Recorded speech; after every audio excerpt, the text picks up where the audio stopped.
Hi everyone, welcome back to my channel. Today we are going to learn about respiration in plants और ये class 11th की biology की NCERT में include किया गया है।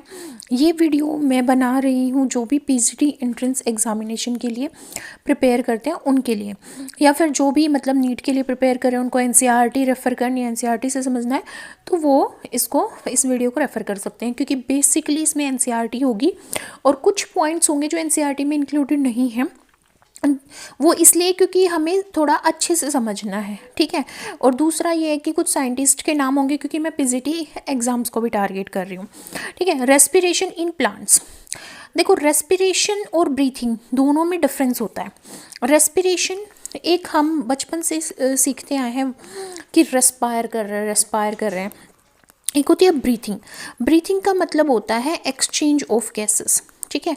एक्सचेंज ऑफ गैसेस का मतलब क्या है कि भाई हमने इनहेल किया और एक्सहेल किया। इनहेल करेंगे ऑक्सीजन को और एक्सहेल करेंगे कार्बन डाइऑक्साइड को, तो ये तो क्या है, हमारी ब्रीथिंग है। पर रेस्पिरेशन का मतलब क्या है कि जो ये ऑक्सीजन है ये हमारे फूड के साथ मिलके, मतलब फूड के साथ रिएक्ट करती है, फूड को टूटने में, डिग्रेड होने में हेल्प करती है कि कॉम्प्लेक्स जो फूड मटेरियल है वो सिंपलर सब्सटेंसेस में टूट जाए।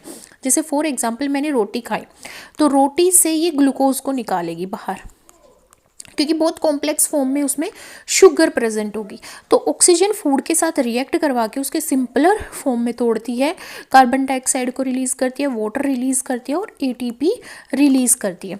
तो ये जो प्रोसेस होती है जिसमें ऑक्सीजन जो हमने इनहेल की है by the process of breathing, इस ब्रीदिंग की प्रोसेस के थ्रू जो ऑक्सीजन ली है वो फूड के साथ रिएक्ट करके हमें एनर्जी दे रही है, वो हमारा क्या है, रेस्पिरेशन।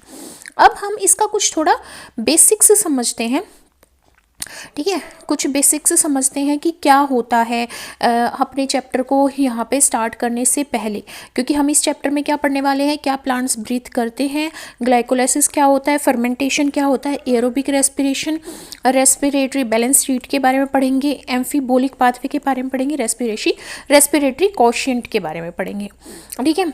अब देखो यहाँ पे सबसे पहले हम सीखेंगे कि क्यों हम ये चैप्टर रेफर कर रहे हैं, ठीक है, क्या रिक्वायरमेंट है, ठीक है। जितने भी लिविंग ऑर्गेनिजम्स हैं उन सबको क्या चाहिए, जस्ट अ मिनट, देखो उन सबको क्या चाहिए, एनर्जी चाहिए अपनी डेली लाइफ की एक्टिविटी करने के लिए। क्या है डेली लाइफ की एक्टिविटीज़, जैसे फूड का एब्जॉर्प्शन, फूड को एक जगह से दूसरी जगह पे ट्रांसपोर्ट करना। जैसे हमें पता है कि स्टमक है, इंटेस्टाइन है, वहाँ पे हमारा मतलब जीआई ट्रैक्ट के अंदर क्या होता है, फूड हमारा डाइजेस्ट होता है। अब वो डाइजेस्टेड फूड हमारी न्यूट्रिएंट की फॉर्म में हमारा ब्लड उसको एब्जॉर्व करता है और डिफरेंट हमारे फिंगर्स में, हमारे हेयर में, हमारे टोज में, वहाँ पे उसको ट्रांसपोर्ट किया जाता है। तो मूवमेंट, हम वॉक करते हैं, जंप करते हैं, रिप्रोडक्शन एंड ब्रीदिंग, तो इन सब के लिए क्या चाहिए, हमें क्या चाहिए, इन सब के लिए हमें एनर्जी चाहिए। Where does all this energy come from, कहाँ से आती है, फूड से आती है, ठीक है। We know we eat food for energy, but how is this energy taken from food. मैंने बात करी कि जो ऑक्सीजन होगी वो फूड के साथ रिएक्ट करेगी, उसको सिंपल फॉर्म में कन्वर्ट करेगी और उसमें से क्या बनाएगी, एटीपी बनाएगी, जो कि एनर्जी करेंसी ऑफ सेल होती है।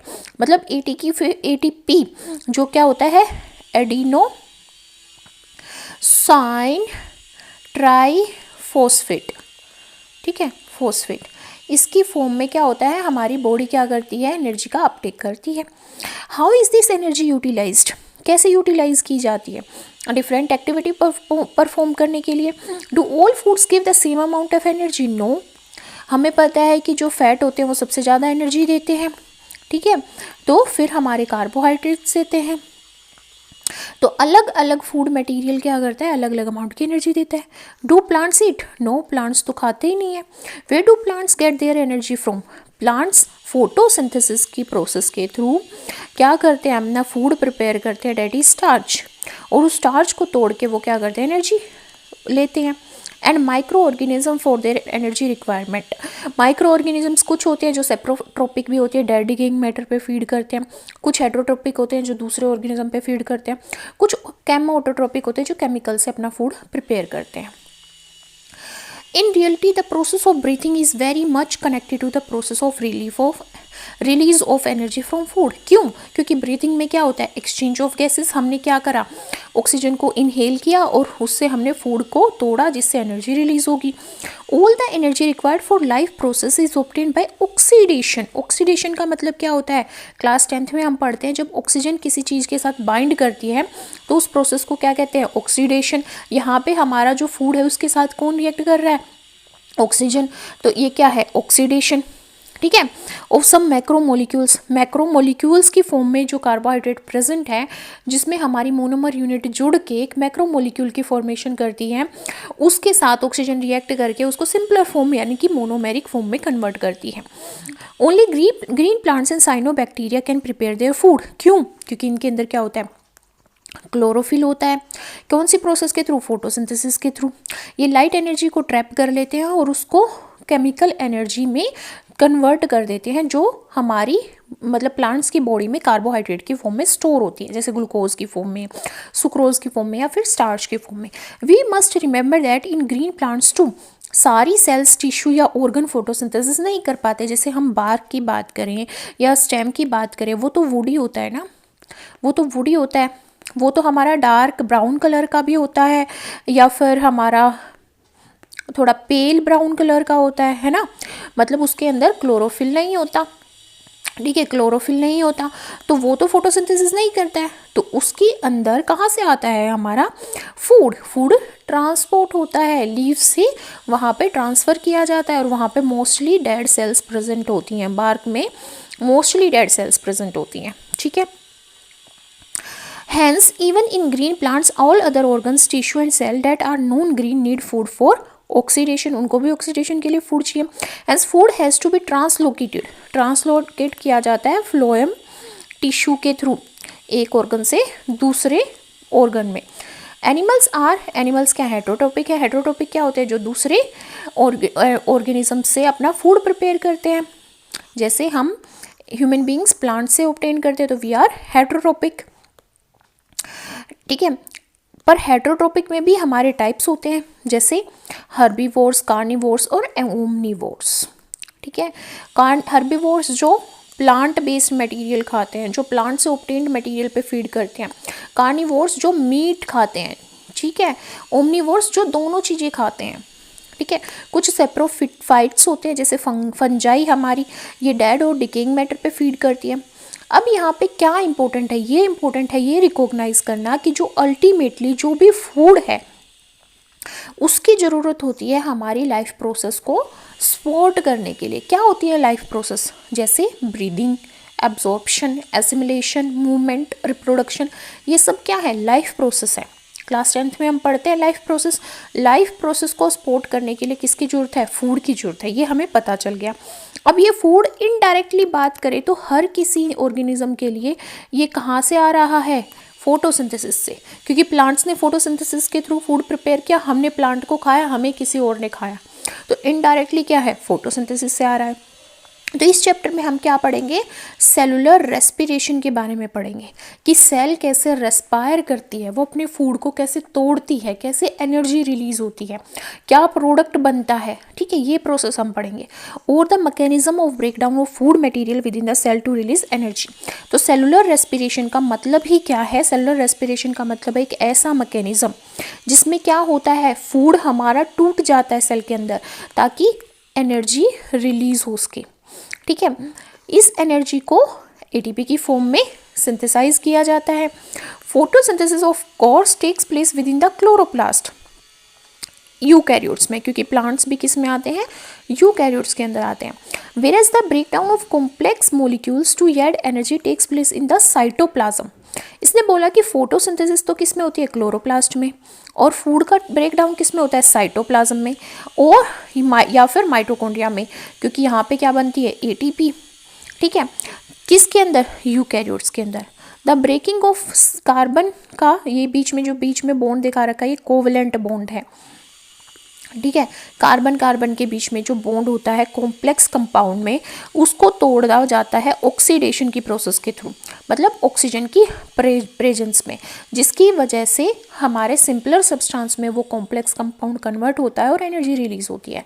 इसी पूरी प्रोसेस को क्या कहा जाता है, रेस्पिरेशन. कौन सी प्रोसेस जिसमें हम कॉम्प्लेक्स कंपाउंड के बीच में जो बॉन्ड प्रेजेंट है उसको ऑक्सीडेशन की प्रोसेस के थ्रू तोड़ते हैं ताकि क्या रिलीज हो उसके, एनर्जी रिलीज हो उसके। इसको क्या बोला गया, रेस्पिरेशन। और जो कंपाउंड हम तोड़ रहे हैं, जो भी फूड मटेरियल हमने लिया, चाहे वो प्रोटीन है, चाहे वो फैट है, चाहे वो लिपिड है, चाहे फिर हमारा वो कार्बोहाइड्रेट है, वो कंपाउंड जो ऑक्सीडाइज किया है हमने उसको क्या बोलते हैं, रेस्पिरेटरी सबस्ट्रेट। उसको रेस्पिरेटरी सबस्ट्रेट बोला जाता है। यूजुअली कार्बोहाइड्रेट्स आर ऑक्सीडाइज्ड, उन्हीं को ऑक्सीडाइज किया जाता है एनर्जी की रिलीज करने के लिए, बट प्रोटीन, फैट और ऑर्गेनिक एसिड को भी as a respiratory substrate use किया जाता है कुछ प्लांट्स में और कुछ सर्टेन कंडीशंस में। ठीक है, ड्यूरिंग ऑक्सीडेशन, ऑक्सीडेशन के टाइम पे सेल के अंदर जितनी भी एनर्जी रेस्पिरेटरी सबस्टेंट के अंदर प्रेजेंट होती है वो सारी फ्री फॉर्म में सेल के अंदर रिलीज कर दी जाती है। ठीक है, या तो एक सिंगल स्टेप में या बहुत सारे सीरीज ऑफ स्टेप में। सीरीज ऑफ स्टेप में इसलिए करी जाती है, सीरीज ऑफ स्टेप में, क्योंकि ये कंट्रोल रिएक्शन होती है, एंजाइमेटिकली कंट्रोल होती है, एंजाइम्स इसमें यूज़ किए जाते हैं और इनको केमिकल एनर्जी की फॉर्म में ट्रैप करने के लिए छोटे छोटे स्टेप्स में परफॉर्म की जाती है। Hence it is important to understand that energy released by oxidation in respiration ये डायरेक्टली यूज़ नहीं की जा सकती एटीपी के सिंथेसिस में। ठीक है, which is broken down whenever energy needs to be utilised. Directly हम एटीपी के सिंथेसिस में इस एनर्जी का यूज़ नहीं कर सकते। क्यों? क्योंकि एटीपी क्या है, डायरेक्टली यूज़ कर ली जाती है। ठीक है, hence ATP act as the energy currency of the cell. This energy trap in ATP is utilised in various energy requiring process, जैसे हमारा रिप्रोडक्शन है, ब्रीथिंग है, या फिर हमारा वॉकिंग है, मूवमेंट है। ठीक है, या फिर हमारी बॉडी में कुछ भी पार्ट बिल्ड करना है उस टाइम पे भी।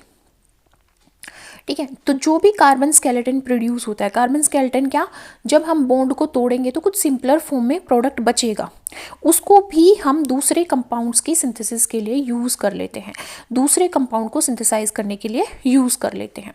ठीक है, अब हम यहाँ पे समझते हैं कुछ पॉइंट्स। देखो, अब हमने यहाँ पे किसके बारे में बात की, रेस्पिरेशन के बारे में। रेस्पिरेशन में हमने बात की कि कार्बन कार्बन होता है, उस एक कॉम्प्लेक्स कंपाउंड होता है, कॉम्प्लेक्स कंपाउंड में जो बॉन्ड प्रेजेंट होते हैं उसको तोड़ा जाता है ऑक्सीजन की प्रेजेंस में और एनर्जी रिलीज की जाती है, दैट इज रेस्पिरेशन। तो हम रेस्पिरेशन पढ़ रहे हैं, ये टर्म जो है, ये रेस्पिरेशन की जो टर्म है ये किसने दी है, ड्यूट्रो कैट ने। ठीक है, रेस्पिरेशन एक एम्फीबोलिक प्रोसेस है। एम्फीबोलिक प्रोसेस वो होती हैं जो कैटाबोलिक भी होती हैं और एनाबोलिक भी होती हैं। कैटाबोलिक वो होती हैं जो ब्रेक डाउन करें, कैटाबोलिक क्या होती हैं, जो ब्रेक डाउन करें। जैसे मैंने बोला, फॉर एग्जांपल यहाँ पे मेरे पास क्या था, मेरे पास यहाँ पे मैक्रो सेक्राइड्स थे, या मैं बोलूँ पॉलीसेक्राइड्स थे। ठीक है, यहाँ पे मेरे पास क्या थे, पॉलीसेक्राइड्स प्रेजेंट थे फूड में। ठीक है, फॉर एग्जांपल फूड है मेरे पास पॉलीसेक्राइड की फॉर्म में, उससे ऑक्सीजन रिएक्ट करेगी, उसको तोड़ेगी मोनोसेक्राइड्स की फॉर्म में, मोनोसेक्राइड्स की फॉर्म में। ठीक है, फॉर एग्जांपल यहाँ पे सुक्रोज था। ठीक है, यहाँ पे मेरा फॉर एग्जांपल क्या बन गया, ग्लूकोज बन गया, मोनोसेक्राइड बन गया।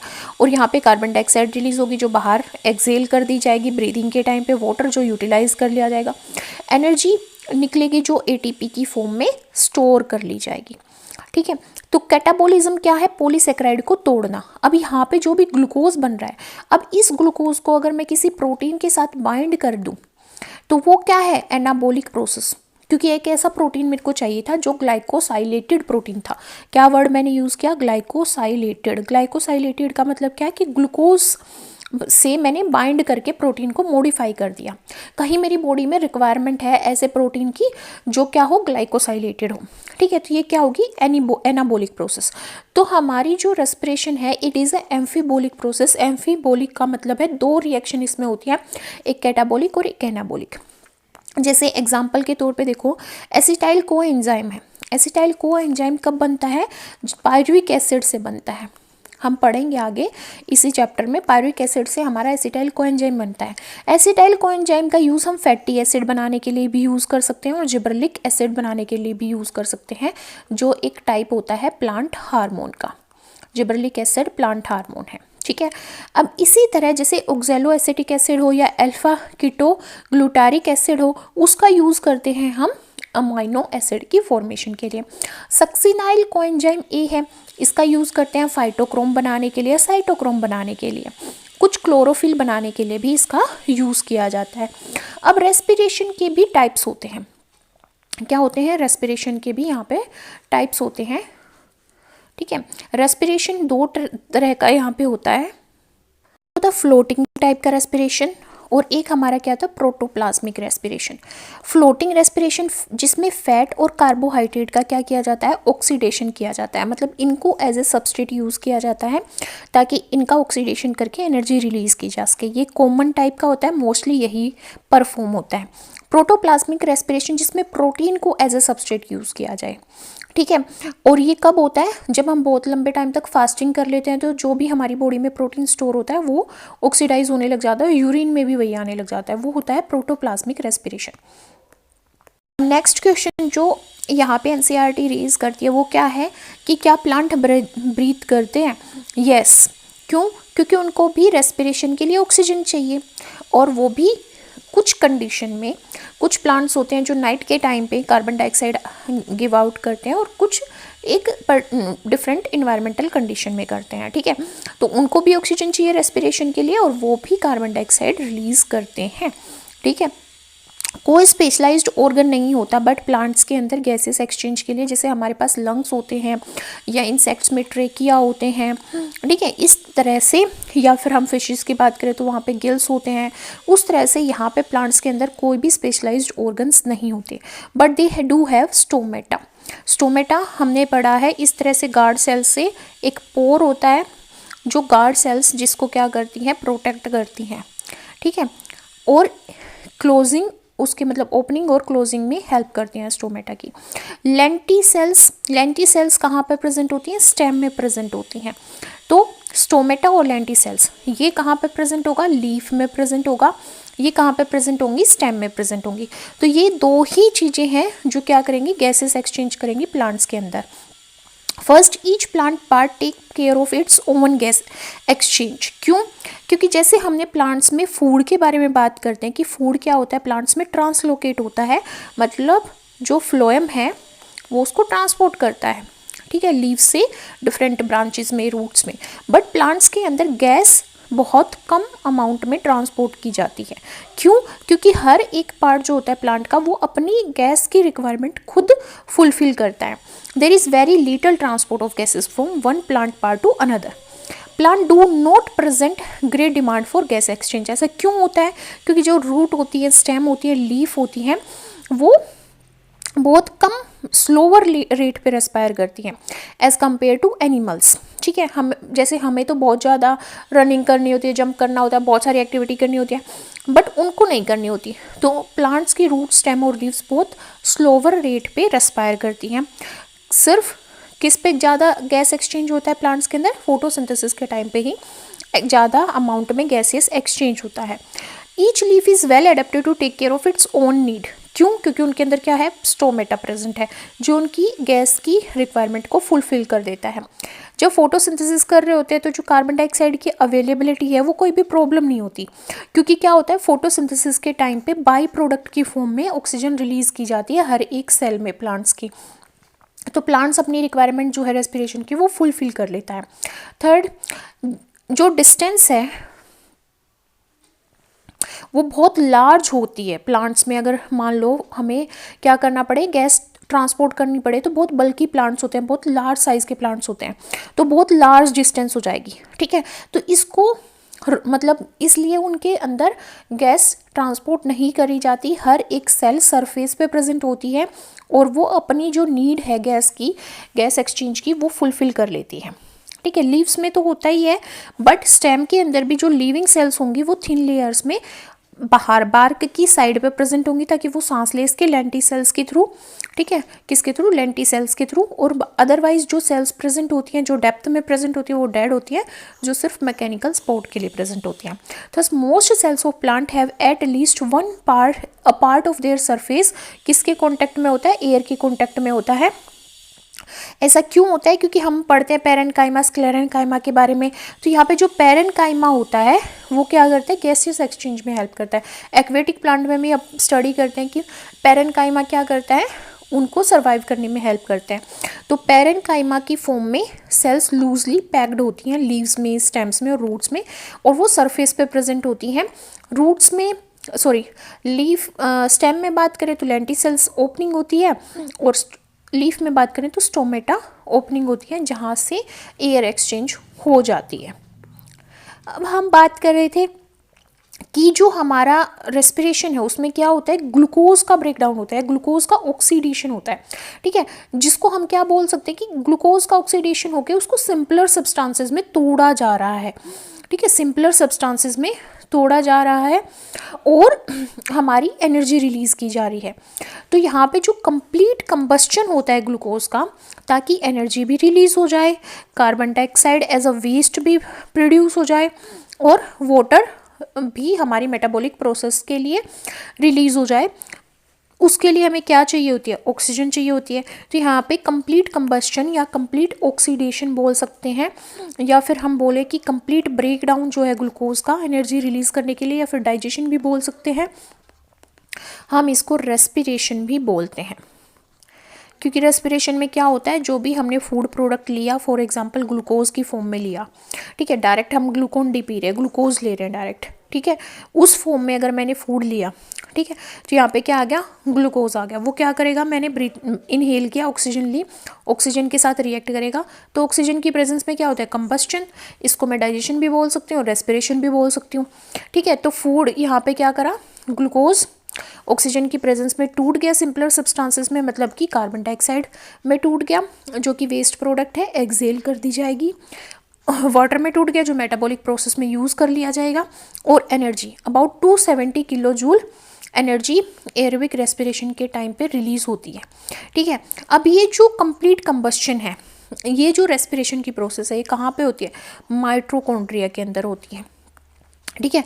अब ये भी 2 स्टेप में कंप्लीट की जाती है एरोबिक रेस्पिरेशन की जो प्रोसेस होती है। एक होता है ग्लाइकोलाइसिस, जिसको अभी हम नेक्स्ट इसी चैप्टर में स्टडी करेंगे, ग्लाइकोलाइसिस। ये स्टेप्स हैं, ये जो हमें ये बताते हैं कि भाई जो ग्लूकोज है वो कंप्लीटली कौन कौन से प्रोडक्ट में टूट रहा है ऑक्सीजन की प्रेजेंस में। तो पहला जो प्रोसेस चलेगी, पहली एक जो साइकिल चलेगी रिएक्शंस की, उसको हम बोलते हैं ग्लाइकोलाइसिस। फिर एक सर्कुलर साइकिल चलती है रिएक्शंस की, जिसको हम सिट्रिक एसिड साइकिल बोलते हैं। तो जो कंप्लीट ब्रेकडाउन है, कंप्लीट जो ब्रेकडाउन है हमारा किसका? यहाँ पे ग्लूकोज का, वो 2 स्टेप में होता है, ग्लाइकोलाइसिस के थ्रू और सिट्रिक एसिड साइकिल के थ्रू, जिसको TCA साइकिल भी बोला जाता है, ठीक है। अब यहाँ इसको क्रेब साइकिल भी बोलते हैं। अब यहाँ पे जो प्रोडक्ट निकलते हैं वो या तो FADH2 निकलता है सिट्रिक एसिड साइकिल में, या NADH2 निकलता है, ठीक है, या फिर GTP निकलता है, और समटाइम्स ATP भी निकल जाता है। बट जो ये हमारे ये केमिकल कंपाउंड निकल रहा है FADH2 या NADH2, इनका भी यूज़ किया जाता है इलेक्ट्रॉन ट्रांसपोर्ट चेन में। किस में कन्वर्ट करने के लिए? ATP में कन्वर्ट करने के लिए, क्योंकि हमारी जो सेल होती है वो एनर्जी को सिर्फ ATP की फॉर्म में ही यूटिलाइज कर पाती हैं। तो सबसे पहले जो ये हमारी रेस्पिरेशन की जो प्रोसेस है, ये सबसे पहले किसने यहाँ पे डिस्कवर की? कोलिकर ने डिस्कवर की स्ट्रेटेड मसल्स में। किसकी स्ट्रेटेड मसल्स में? इंसेक्ट्स की। और यहाँ पे जो माइटोकॉन्ड्रिया की मैं बात कर रही हूँ कि माइटोकॉन्ड्रिया के अंदर क्या होता है? हमारा रेस्पिरेशन होता है, या हम बोले कंप्लीट कंबस्शन होता है ग्लूकोज का, एनर्जी बनती है, ATP बनती है, इसीलिए हम माइटोकॉन्ड्रिया को क्या बोलते हैं? Power house of the cell, ठीक है। तो ये जो टर्म है माइटोकॉन्ड्रिया किसने दी है? C. बेंडा ने दी है। अब एक होएबूम है, होएबूम ने क्या बोला कि जो सेलुलर रेस्पिरेशन है, सेल के अंदर जो रेस्पिरेशन हो रहा है, उसकी साइट क्या है? माइटोकॉन्ड्रिया, ठीक है। अब रेस्पिरेशन ऑक्सीजन की प्रेजेंस में भी होता है और ऑक्सीजन की एब्सेंस में भी होता है। बहुत सारे ऐसे ऑर्गेनिज्म भी हैं जो ऑक्सीजन की एब्सेंस में सर्वाइव करते हैं, कि जब अर्थ फॉर्म हुई थी उस टाइम पे तो ऑक्सीजन थी ही नहीं, तब भी हमारे कुछ बैक्टीरिया थे जो सर्वाइव कर रहे थे, तो वो क्या करते हैं? एनएरोबिक रेस्पिरेशन करते हैं, ठीक है। तो हम क्या कह सकते हैं कि रेस्पिरेशन 2 तरह का होता है, एरोबिक और एनएरोबिक, ठीक है। अब ये क्या बोल रहा है? ये बोल रहा है कि अगर ये एनर्जी जो रिलीज हो रही है ये अगर यूज़फुल है सेल के लिए तो सेल इसका यूज़ करेगी और दूसरे मोलिक्यूल्स को सिंथेसाइज करेगी, ठीक है, बहुत सारे फंक्शंस परफॉर्म करने के लिए। अब रेस्पिरेशन के टाइम पे हमने क्या देखा, ऑक्सीजन यूटिलाइज हो गई थी, कार्बन डाइऑक्साइड, वाटर और एनर्जी रिलीज हो गए थे एज अ बाय प्रोडक्ट। जो कंबस्शन रिएक्शन है उसमें भी क्या चाहिए होती है, ऑक्सीजन चाहिए होती है, तो it kind of A combustion reaction. ठीक है, ये हमने पढ़ लिया। अब देखो कुछ एक तरह का रेस्पिरेशन होता है जिसको हम क्या बोलते हैं, सॉल्ट रेस्पिरेशन। सॉल्ट रेस्पिरेशन जिसमें हमारा एक्टिव एब्जॉर्प्शन होता है प्लांट्स के अंदर और उस टाइम पे हमारा रेस्पिरेशन क्या हो जाता है, फास्टर हो जाता है। सॉल्ट रेस्पिरेशन क्या है, इंक्रीज्ड रेस्पिरेशन है जो एक्टिव एब्जॉर्प्शन के टाइम पे प्लांट क्या करते हैं, परफॉर्म करते हैं। एक होता है क्लाइमेटिक रेस्पिरेशन, जो जब फ्रूट राइप हो रहे होते हैं, पक रहे होते हैं, उस टाइम पे जो रेस्पिरेशन होता है उसका रेट बढ़ जाता है, जिसको हम क्या बोलते हैं, क्लाइमेटिक रेस्पिरेशन, जैसे एप्पल के केस में, मैंगो के केस में, ठीक है। तो एक साल्ट रेस्पिरेशन होता है, जब पानी ज़्यादा है, प्लांट एब्जॉर्ब कर रहा है, एब्जॉर्प्शन ज़्यादा कर रहा है, उस टाइम पे वो अपना रेस्पिरेशन का लेवल जो है वो बढ़ा देता है, उसको सोल्ट रेस्पिरेशन बोलते हैं। और जब फ्रूट राइपनिंग के टाइम पे रेस्पिरेशन होता है उसको क्लाइमेटिक रेस्पिरेशन बोल देते हैं। एप्पल और मैंगो इसका एग्जांपल हो सकता है क्योंकि दे आर फ्रूट प्लांट्स।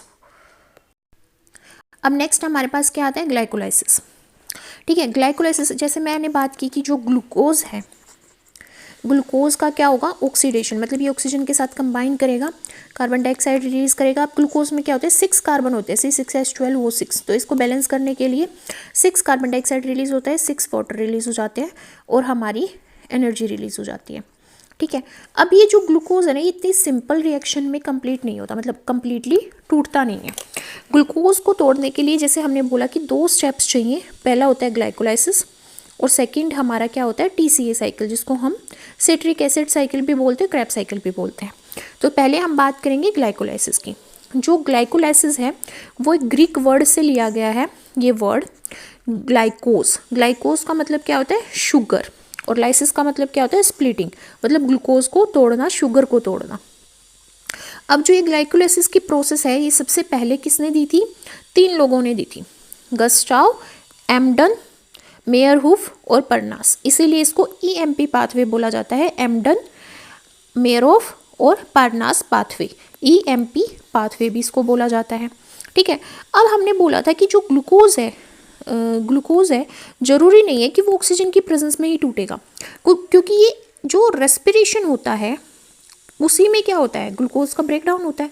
अब ये एनएरोबिक भी हो सकता है और ये एरोबिक भी हो सकता है। जब ग्लूकोज ऑक्सीजन की प्रेजेंस में टूट रहा है तो वो क्या हो गया, एरोबिक, और एब्सेंस में टूट रहा है तो एनएरोबिक। तो in anaerobic organism it is the only process in respiration, मतलब इसके बाद के कोई स्टेप नहीं होंगे, जैसे क्रेब्स साइकिल नहीं होगी, ठीक है। ये जो हमारे इलेक्ट्रॉन ट्रांसपोर्ट सिस्टम है वो नहीं होगा, क्योंकि एनएरोबिक ऑर्गेनिजम्स में सिर्फ क्या होगी, ग्लाइकोलाइसिस होगी और उसके बाद क्या हो जाएगी, फर्मेंटेशन हो जाएगी। ग्लाइकोलाइसिस कहाँ पे होती है, साइटोप्लाज्म में होती है, और साइटोप्लाज्म सभी लिविंग ऑर्गेनिज्म में प्रेजेंट होता है। सेल होती है, सेल की बाउंड्री होती है जिसको हम क्या बोल देते हैं, सेल मेम्ब्रेन बोल देते हैं, बायो मेम्ब्रेन बोल देते हैं, प्लाज्मा मेम्ब्रेन बोल देते हैं, ठीक है। इसके अंदर मटेरियल प्रेजेंट होता है जिसमें क्या होता है, ये सेमी सॉलिड होता है, जेली लाइक सब्सटेंस होता है जिसमें प्रोटीन होंगे, मतलब हमारे बायोमोलिक्यूल्स होंगे, फैट होंगे, लिपिड होंगे। तो इस साइटोप्लाज्म के अंदर क्या परफॉर्म होगी, glycolysis. In this process glucose undergo partial oxidation to form 2 molecule of pyruvic acid. Glucose के अंदर 6 कार्बन प्रेजेंट होते हैं, ठीक है। अब वो क्या बनाता है, बहुत सारे स्टेप्स परफॉर्म होते हैं, इसमें रिएक्शंस होती हैं और लास्ट में एक प्रोडक्ट बनता है जिसको हम क्या बोलते हैं, पायरुविक एसिड। ये 3 कार्बन कंटेनिंग कंपाउंड है। अब 6 कार्बन कंटेनिंग कंपाउंड को 3 कार्बन कंटेनिंग कंपाउंड में कन्वर्ट करेंगे तो 2 मॉलिक्यूल्स बनेंगे, तो 2 मॉलिक्यूल प्रोड्यूस हो रहे हैं पायरुविक एसिड के। In plants this glucose is derive from sucrose. पहले सुक्रोज, क्योंकि सुक्रोज की फॉर्म में प्लांट क्या करते हैं, कार्बोहाइड्रेट को स्टोर करते हैं, तो पहले सुक्रोज ग्लूकोज में टूटेगी, फिर ग्लूकोज से ग्लाइकोलाइसिस की प्रोसेस करी जाएगी। ग्लाइकोलाइसिस की प्रोसेस के थ्रू क्या किस में कन्वर्ट होगा, पायरुविक एसिड में। देखो हमने क्या देखा कि भाई फोटोसिंथेसिस के टाइम पे क्या बनता है, सुक्रोज बनता है। ठीक है, बाय प्रोडक्ट है फोटोसिंथेसिस का। तो सुक्रोज को ग्लूकोज में फ्रक्टोज में तोड़ने के लिए एक एंजाइम चाहिए होता है, इन्वर्टेज। ठीक है, अब ग्लूकोज और फ्रक्टोज बन गए, ये क्या है, मोनोसेक्राइड। अब ग्लाइकोलाइटिक पाथवे होगा, ग्लूकोज फ्रक्टोज को फर्दर तोड़ा जाएगा ग्लाइकोलाइसिस की प्रोसेस के थ्रू। तो देखते हैं ग्लाइकोलाइसिस है क्या। अब देखो इसको थोड़ा इंटरेस्टिंग वे में समझते हैं। अब हमें पता है कि ग्लूकोज क्या होता है, फॉर्मूला क्या होता है ग्लूकोज का, C6H12O6। मतलब इसके अंदर क्या है, 6 कार्बन है, मतलब ये 6 कार्बन शुगर है। ठीक है, तो हम मान लेते हैं कि ये 100 रुपये का नोट है। ठीक है, अब ये क्या कर रहा है, अब सेल क्या चाहती है, इसको छोटे छोटे चेंज बनाना चाहती है, मतलब सिक्के बनाना चाहती है, थोड़े थोड़े पैसों में तोड़ना चाहती है इसको। तो ये क्या करेगा, छोटे छोटे कंपाउंड्स में इसको तोड़ देगा। ठीक है, क्यों, ताकि वो जो छोटे छोटे सिक्के बने उनका वो बहुत सारी चीज़ें खरीद सके। इसी तरह यहाँ पे जो छोटे छोटे कंपाउंड बनेंगे वो अल्टीमेटली क्या करेंगे, एटीपी की फॉर्मेशन करेंगे, ताकि क्या कर सके, सेल उसको यूटिलाइज कर सके। ठीक है, तो सेल क्या करती है, इस ग्लूकोज को 10 स्टेप की एक एनर्जी फैक्ट्री लाइन में कन्वर्ट कर देती है। मतलब एक ग्लाइकोलाइसिस की प्रोसेस करती है जिसमें 10 स्टेप होते हैं, और 10 स्टेप में हमारी 10 रिएक्शन होती हैं। वो रिएक्शंस अल्टीमेटली क्या कर रही हैं, एक छोटे से कंपाउंड में तोड़ रही हैं इसको। ठीक है, मतलब 10 रुपये का नोट है, उसको छोटे से मान लो 10 रुपये में तोड़ रही हैं। ठीक है, तो यहाँ पे पायरुविक एसिड 10 रुपये का डिनोट कर रहा है, ताकि ईजिली हम कुछ भी खरीद सके, छोटी चीज़ खरीद सके। तो यहाँ पे जो पायरुविक एसिड है अल्टीमेटली उसको हमें बनाना क्या है, एटीपी बनाना उससे। इसीलिए ग्लूकोज क्या करता है, 10 स्टेप की एक रिएक्शन की सीरीज करता है, जिसको हम क्या बोलते हैं, ग्लाइकोलाइसिस बोलते हैं। तो इसमें 2 फेज़ होती है, एक प्रिपरेटरी फेज़ होती है जिसको हम क्या बोलते हैं, इन्वेस्टमेंट फेज़ बोलते हैं। तो पहली हमारी जो फेज़ 1 होती है उसको हम बोलते हैं इन्वेस्टमेंट फेज़। ठीक है, मतलब प्रिपरेटरी फेज़। इसका दूसरा नाम क्या है, प्रिपरेटरी फेज, क्योंकि ये प्रिपेयर कर रही है, मतलब मॉलिक्यूल्स को, कंपाउंड्स को प्रिपेयर कर रही है फर्दर रिएक्शन परफॉर्म करने के लिए। ठीक है, तो प्रिपरेटरी फेज में क्या होता है, 2 एटीपी मॉलिक्यूल यूज़ कर लिए जाते हैं। देखो ये फर्स्ट स्टेप है, यहाँ पे एक एटीपी मॉलिक्यूल यूज़ किया जा रहा है, यहाँ पे एक एटीपी मॉलिक्यूल यूज़ किया जा रहा है। तो 2 एटीपी मॉलिक्यूल्स यहाँ पे यूज़ किए जा रहे हैं प्रिपरेटरी फेज में। तो सबसे पहले क्या होता है, ग्लूकोज होता है। ग्लूकोज के अंदर हेक्सोकाइनेज एंजाइम यहाँ पे एक्ट कर रहा है। देखो हेक्सोकाइनेज, हेक्सो वर्ड 6 के लिए आया है। अब ग्लूकोज के अंदर 6 कार्बन प्रेजेंट है, इसलिए यहाँ पे हेक्सो वर्ड आया है। काइनेज वर्ड जो होता है, काइनेज किसी भी एंजाइम के पीछे लगा होता है, इसका मतलब है कि वो फॉस्फेट को बाइंड करेगा किसी भी मॉलिक्यूल के साथ। तो यहाँ पे ग्लूकोज के साथ इसने फॉस्फेट को बाइंड कर लिया, इसलिए ग्लूकोज 6 फॉस्फेट। 6 क्यों आ, क्योंकि 6th कार्बन पे इसने फॉस्फेट को बाइंड किया, इसलिए ग्लूकोज 6 फॉस्फेट बन गया। ठीक है, ठीक है, अब क्या है, ये सेल से एस्केप नहीं हो सकता, इसने इसको टैग कर दिया, मतलब फॉस्फेट बाइंड कर दिया।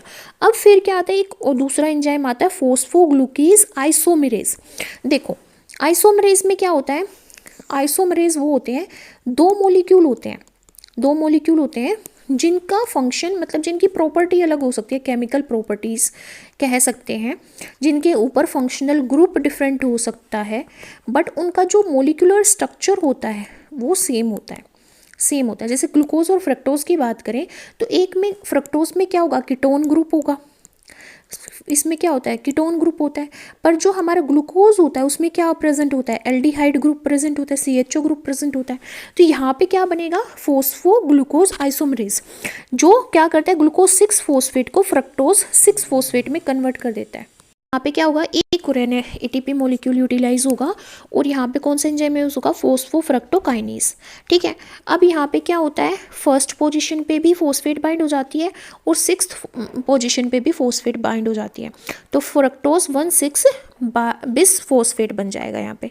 ठीक है, और ये क्या होता है हमारा, ये कमिटेड स्टेप होता है, मतलब ये क्या बोलेंगे इसको, मतलब ये स्टेप इस साइकिल का मेन स्टेप है, मतलब ये आगे रिएक्शन होएगी या नहीं उसको डिटरमाइन करता है। अब हमारा क्या हो गया, फ्रक्टोज 1,6 बिस फॉस्फेट बन गया। अब यहाँ पे एक एंजाइम यूज़ होगा एल्डोलेज। ठीक है। अब देखो यहाँ पे हमने क्या बात की थी, 2 स्टेप्स में ये रिएक्शंस चलती है, मतलब 2 फेजेस में रिएक्शन चलती है। यहाँ तक की जो रिएक्शन है इसको हम क्या बोल रहे थे, फेज़ जो थी प्रिपरेटरी फेज़ थी। ठीक है, इसको हमने इन्वेस्टमेंट फेज़ भी बोला था। ठीक है, तो ये क्या हो रहा था यहाँ पे, यहाँ कहाँ तक चली, ये फ्रक्टोज 1,6-बिस-फॉस्फेट तक चली। इसको हम एंडरगोनिक रिएक्शन भी बोलते हैं। क्यों बोलते हैं, क्योंकि इसने यूटिलाइज़ किया है, एनर्जी को यूटिलाइज़ किया है। ठीक है, अब हमारी एक्सर्गोनिक रिएक्शन चलेंगी जिसको हम पे ऑफ फेज़ भी बोलते हैं। नेक्स्ट जो हमारी फेज़ आएगी उसको हम क्या बोलते हैं, पे ऑफ फेज़ भी बोलते हैं और एक्सर्गोनिक फेज़ भी बोलते हैं, क्योंकि अब हमारी जो एनर्जी है वो रिलीज़ होगी, यहाँ पे एनर्जी रिलीज़ होगी, आगे के जो स्टेप्स आएंगे। ठीक है, तो यहाँ पे क्या हो रहा था, हमारा ऊपर के जो हमारे एंटरगोनिक रिएक्शंस थी इसमें 2 ATP यूटिलाइज कर चुकी है, ये ग्लाइकोलाइसिस के टाइम पे 2 ATP यूटिलाइज हो चुके हैं। अब फ्रक्टोज 1,6-बिस-फॉस्फेट के ऊपर कौन सा एंजाइम एक्ट करता है, एल्डोलेज एंजाइम एक्ट करता है। ठीक है, क्या एक्ट करता है, एल्डोलेज एंजाइम एक्ट करता है। अब यहाँ पे क्या होता है, ट्रायोस फोस्फेट बनता है हमारा, जिसको हम क्या बोलते हैं, ग्लिसरल्डिहाइड 3-फॉस्फेट, और एक ट्रायोस फोस्फेट जिसको हम क्या बोलते हैं, डाईहाइड्रोक्सी एसीटोन फोस्फेट। देखो यहाँ पे 6 कार्बन कंपाउंड है हमारे पास फ्रक्टोज के अंदर 6 कार्बन प्रेजेंट होते हैं। ये 2 मॉलिक्यूल में टूटता है, ट्रायोस फोस्फेट क्यों बोल रहे हैं, 3 कार्बन कंटेनिंग कंपाउंड है और उससे फोस्फेट बाउंड हो रखी है, इसलिए इसको ट्रायोस फोस्फेट बोल रहे हैं। एक ट्रायोस फोस्फेट तो है ग्लिसरल्डिहाइड 3-फॉस्फेट, एक हमारे पास है डायोहाइड्रोक्सी एसीटोन फोस्फेट। अब ये दोनों मॉलिक्यूल ना side by side reaction show करेंगे, पर हम इसकी रिएक्शन शो नहीं करते क्योंकि सेम ही प्रोडक्ट बनता है दोनों के ब्रेकडाउन से। ठीक है, अब यहाँ पे ये एरो क्यों लगाया गया है यहाँ पे, क्योंकि हाँ ये क्या है, एक रिवर्सिबल प्रोसेस है, मतलब रिवर्सिबल रिएक्शन है ये, मतलब ये प्रोडक्ट जो है हमारे पास डाईहाइड्रोक्सी एसीटोन फोस्फेट वो हमारा ग्लिसरल्डिहाइड 3-फॉस्फेट में भी कन्वर्ट हो सकता है और ये इसमें भी कन्वर्ट हो सकता है। तो यहाँ पे कौन सा एंजाइम यूज़ होता है, ट्रायोस फोस्फेट आइसोमरेज यूज़ होता है। ये क्या है, मॉलिक्यूल लेवल पे दोनों का स्ट्रक्चर सेम है, बट दोनों के ऊपर इस पे एसीटोन लग रहा है, इस पे एल्डिहाइड ग्रुप लग रहा है। फंक्शनल ग्रुप अलग है, प्रॉपर्टी अलग है, बट इनका मॉलिक्यूलर स्ट्रक्चर सिमिलर है, इसलिए ये क्या है, ट्रायोस मतलब 3 कार्बन कंटेनिंग, फोस्फेट क्योंकि फोस्फेट अटैच है, आइसोमेरेज है। ठीक है, नेक्स्ट हमारा दोनों ही यहाँ पे टूटेंगे, बट हम इसी को स्टडी करते हैं। ठीक है, क्योंकि सेम रिएक्शन होती है, तो हम यहाँ पे दो मॉलिक्यूल फॉर्म करते चलेंगे कि भाई 2 मॉलिक्यूल फॉर्म हो रहे हैं जब हमारे 2 ग्लिसरल्डिहाइड 3-फॉस्फेट टूट रहे हैं फर्दर। यहाँ पे क्या हो रहा है, NAD पॉजिटिव से NADH प्लस H पॉजिटिव बन रहा है। ठीक है, क्या बन रहा है, H पॉजिटिव बन रहा है। देखो ये पे ऑफ फेज है, तो हमने पहले जो प्रिपरेटरी फेज थी उसमें देखा था कि 2 मॉलिक्यूल जो हैं ATP के वे यूटिलाइज कर लिए गए। अब जो हमारी पे ऑफ फेज होती है उसमें क्या होता है, एनर्जी के मॉलिक्यूल्स रिलीज होते हैं। तो हम यहाँ पे बोल रहे हैं कि 2 ट्रायोस फोस्फेट यहाँ पे यूज हो रहे हैं, एक डाईहाइड्रोक्सी एसीटोन, एक ग्लिसरल्डिहाइड 3-फॉस्फेट। तो एक मॉलिक्यूल इसका, एक मॉलिक्यूल इसका, या हम बोल सकते हैं कि 2 मॉलिक्यूल हमारे ग्लिसरल्डिहाइड 3-फॉस्फेट के यूज हो रहे हैं, क्योंकि यहाँ पे रिवर्सिबल रिएक्शन है। ठीक है, 2 मॉलिक्यूल यूज हो रहे हैं 3 कार्बन कंपाउंड के। यहाँ पे कौन सा एंजाइम यूज हो रहा है, ग्लिसरल्डिहाइड 3-फॉस्फेट डिहाइड्रोजिनेज। ठीक है, इससे यहाँ पे हाइड्रोजन रिमूव करके NADH से बाइंड की, NAD पॉजिटिव से बाइंड करी जा रही है, मतलब यहाँ पे रिडक्शन रिएक्शन हो रही है, इसलिए ये डिहाइड्रोजिनेज है। ठीक है, अब यहाँ पे एक जब ग्लिसरल्डिहाइड 3-फॉस्फेट टूटेगा ना तो एक NADH यहाँ पे निकलेगा, बट यहाँ पे तो 2 यूज़ हो रहे हैं, 2 मॉलिक्यूल यूज़ हो रहे हैं, इसलिए यहाँ पे 2 NADH निकलेंगे, यहाँ पे 2 NADH निकलेंगे। ठीक है, अब नेक्स्ट हमारे पास क्या आता है, जो हमारा ग्लिसरल्डिहाइड 3-फॉस्फेट था जो वो टूटता है, तो उसके बाद क्या बनता है हमारे पास, यहाँ पे 1,3-बिस फॉस्फोग्लिसरिक एसिड बनता है। थर्ड पोजीशन पे भी फॉस्फेट है, फर्स्ट पोजीशन पे भी फॉस्फेट है, 1,3-बिस फॉस्फोग्लिसरिक एसिड। अब यहाँ पे कौन सा एंजाइम यूज होता है, फॉस्फोग्लिसरेट काइनेज। ठीक है, और यहाँ पे क्या होता है, ADP ATP में कन्वर्ट हो जाती है, मतलब ATP मॉलिक्यूल रिलीज हो रहा है, एनर्जी रिलीज हो रही है। ठीक है, तो यहाँ पे क्या बनता है हमारा 3-फॉस्फोग्लिसरिक एसिड। यहाँ पे क्या था, फर्स्ट पोजीशन पे भी फॉस्फेट था, थर्ड पोजीशन पे भी था। यहाँ पे क्या हुआ, एक फॉस्फेट रिलीज हो गया, क्योंकि वो फॉस्फेट जो रिलीज हुआ वो एटीपी की फॉर्मेशन में यूज़ कर लिया गया, क्योंकि ये डाइफॉस्फेट था या ट्राइफॉस्फेट था। तो जो यहाँ पे एक फॉस्फेट रिलीज हुआ वो यहाँ पे एडीपी से बाइंड होकर एटीपी की फॉर्मेशन करता है, और यहाँ पे क्या बन जाता है, 3-फॉस्फोग्लिसरिक एसिड। और अगेन फॉस्फोग्लिसरेट म्यूटीज यूज होता है, और हमारा क्या बनता है, 2-फॉस्फोग्लिसरेट। ठीक है, 2-फॉस्फेट ग्लिसरेट बन गया। म्यूटेज यहाँ पे थर्ड पोजीशन पे फॉस्फेट ग्रुप बाइंड था, यहाँ पे सेकंड पोजीशन पे प्रेजेंट है। अब यहाँ पे 2 मॉलिक्यूल रिलीज हो रहे हैं हर एक कंपाउंड के। अगेन एनोलीज एक्ट करता है, और ये हमारी हाइड्रेशन की प्रोसेस होती है, डिहाइड्रेशन की प्रोसेस होती है, जिसमें वाटर रिमूव कर दिया जाता है। अब जो 2-फॉस्फोग्लिसरेट था उससे क्या बनता है, फॉस्फोइनोल पायरुवेट बनता है। अगेन यहाँ पे क्या होता है, यहाँ पे जो फॉस्फेट प्रेजेंट है उसको रिमूव कर दिया जाएगा पायरुवेट काइनेज के थ्रू, और हमारा एटीपी फॉर्मेशन के लिए उस फॉस्फेट को यूज़ कर लिया जाएगा, और 2 मॉलिक्यूल हमारे पायरुविक एसिड के रिलीज हो जाएंगे, जो कि हमारा 3 कार्बन कंटेनिंग कंपाउंड है। अब देखो, इस पूरी प्रोसेस की बात करें, ग्लाइकोलाइसिस की बात करें, तो हमने 2 फेजेस के बारे में यहाँ पे स्टडी किया। एक हमारी क्या थी, यहाँ पे पे ऑफ फेज थी, एक हमारी प्रिपरेटरी फेज थी। जस्ट मिनट, देखो, तो हमारी जो प्रिपरेटरी फेज थी उसमें 2 एटीपी के मॉलिक्यूल्स यूटिलाइज किए गए, 2 का अपटेक कर लिया गया, 2 का अपटेक कर लिया गया। ठीक है, अब देखो यहाँ पे क्या निकल रहे हैं, 2 NADH निकल रहे हैं। एक NADH 3 ATP मॉलिक्यूल्स को जनरेट करता है, तो 2 NADH है तो 6 ATP मॉलिक्यूल्स यहाँ पे रिलीज होंगे।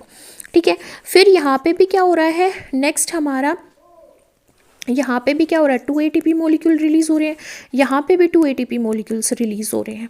ठीक है, यहाँ पे भी क्या हो रहे हैं, 2 ATP में मॉलिक्यूल्स रिलीज हो रहे हैं। क्यों, क्योंकि यहाँ पे दो मॉलिक्यूल्स हमारे 2 मॉलिक्यूल 1,3-bis फॉस्फोग्लिसरिक एसिड के 2 मॉलिक्यूल फॉर्म कर रहे हैं 3-फॉस्फोग्लिसरिक एसिड के, तो यहाँ पे भी 2 मॉलिक्यूल्स ATP के रिलीज होंगे, तो 2 यहाँ पे 2 यहाँ पे, तो 4 ATP यहाँ पे रिलीज हो रही हैं।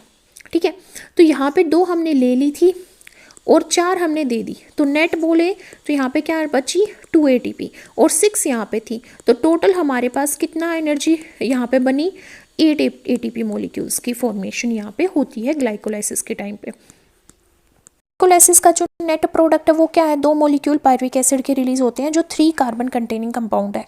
अब ये भी ना 3 मेटाबॉलिक प्रोसेस से गुजरता है, कौन, पायरुविक एसिड।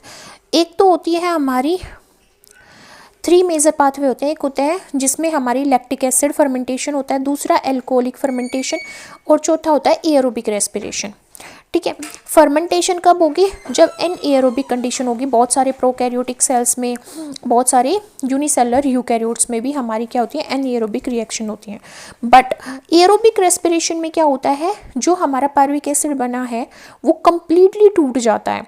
ठीक है, लास्ट में हमारा कार्बन डाइऑक्साइड और वाटर रिलीज होता है, और ये इलेक्ट्रॉन ट्रांसपोर्ट सिस्टम में जाने के बाद रिलीज होता है। ठीक है, उससे पहले इनकम्प्लीट ब्रेकडाउन नहीं होता है। तो हम यहाँ पे 3 चीज़ें पढ़ेंगे। एक हम पढ़ेंगे लैक्टिक एसिड फर्मेंटेशन, क्योंकि हमारा पायरुविक एसिड बन गया है, 2 मॉलिक्यूल बने हैं पायरुविक एसिड के।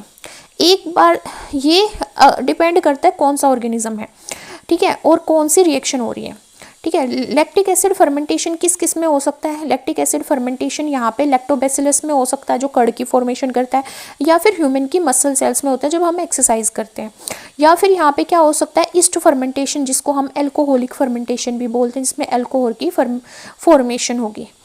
ठीक है, एल्कोहलिक फर्मेंटेशन, या फिर क्या हो सकता है, एरोबिक रेस्पिरेशन हो सकता है, जो हमारे अंदर होता है, ह्यूमन बींग्स के अंदर भी होता है, बहुत सारे यूकैरियोट्स के अंदर भी होता है, जिसमें कंप्लीटली ग्लूकोज से जो पायरुविक एसिड बना है वो कंप्लीटली कार्बन डाइऑक्साइड और वाटर में टूट जाता है और एनर्जी रिलीज होती है।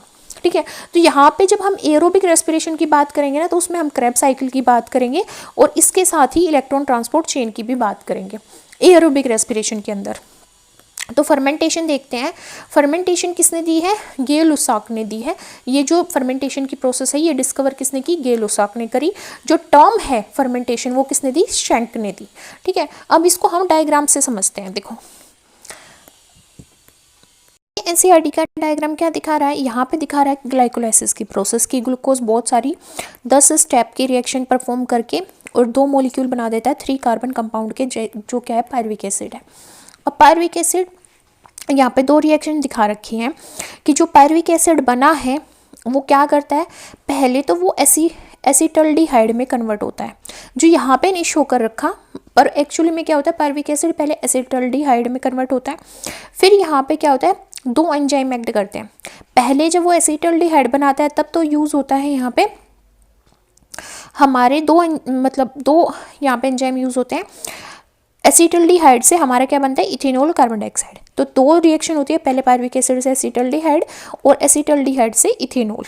ठीक है, इथेनॉल क्या है, हमारी एल्कोहल। ठीक है, तो यहाँ पे क्या बनता है, C2H5OH, ये फॉर्मूला होता है इथेनॉल का। अब यहाँ पे दो एंजाइम यूज होंगे, एक होगा एल्कोहल डीहाइड्रोजिनेज, एक होगा पायरुविक एसिड डीकार्बोक्सिलेज। ठीक है, देखो डीकार्बोक्सिलेज क्या हो रहा है, पायरुविक एसिड से डीकार्बोक्सिलेज होके कार्बन डाइऑक्साइड रिलीज हो रही है। पायरुविक एसिड के ऊपर जब डीकार्बोक्सिलेज एंजाइम यूज हो रहा है तो पायरुविक एसिड से एक कार्बन टूट के कार्बन डाइऑक्साइड की फॉर्म में रिलीज हो रहा है।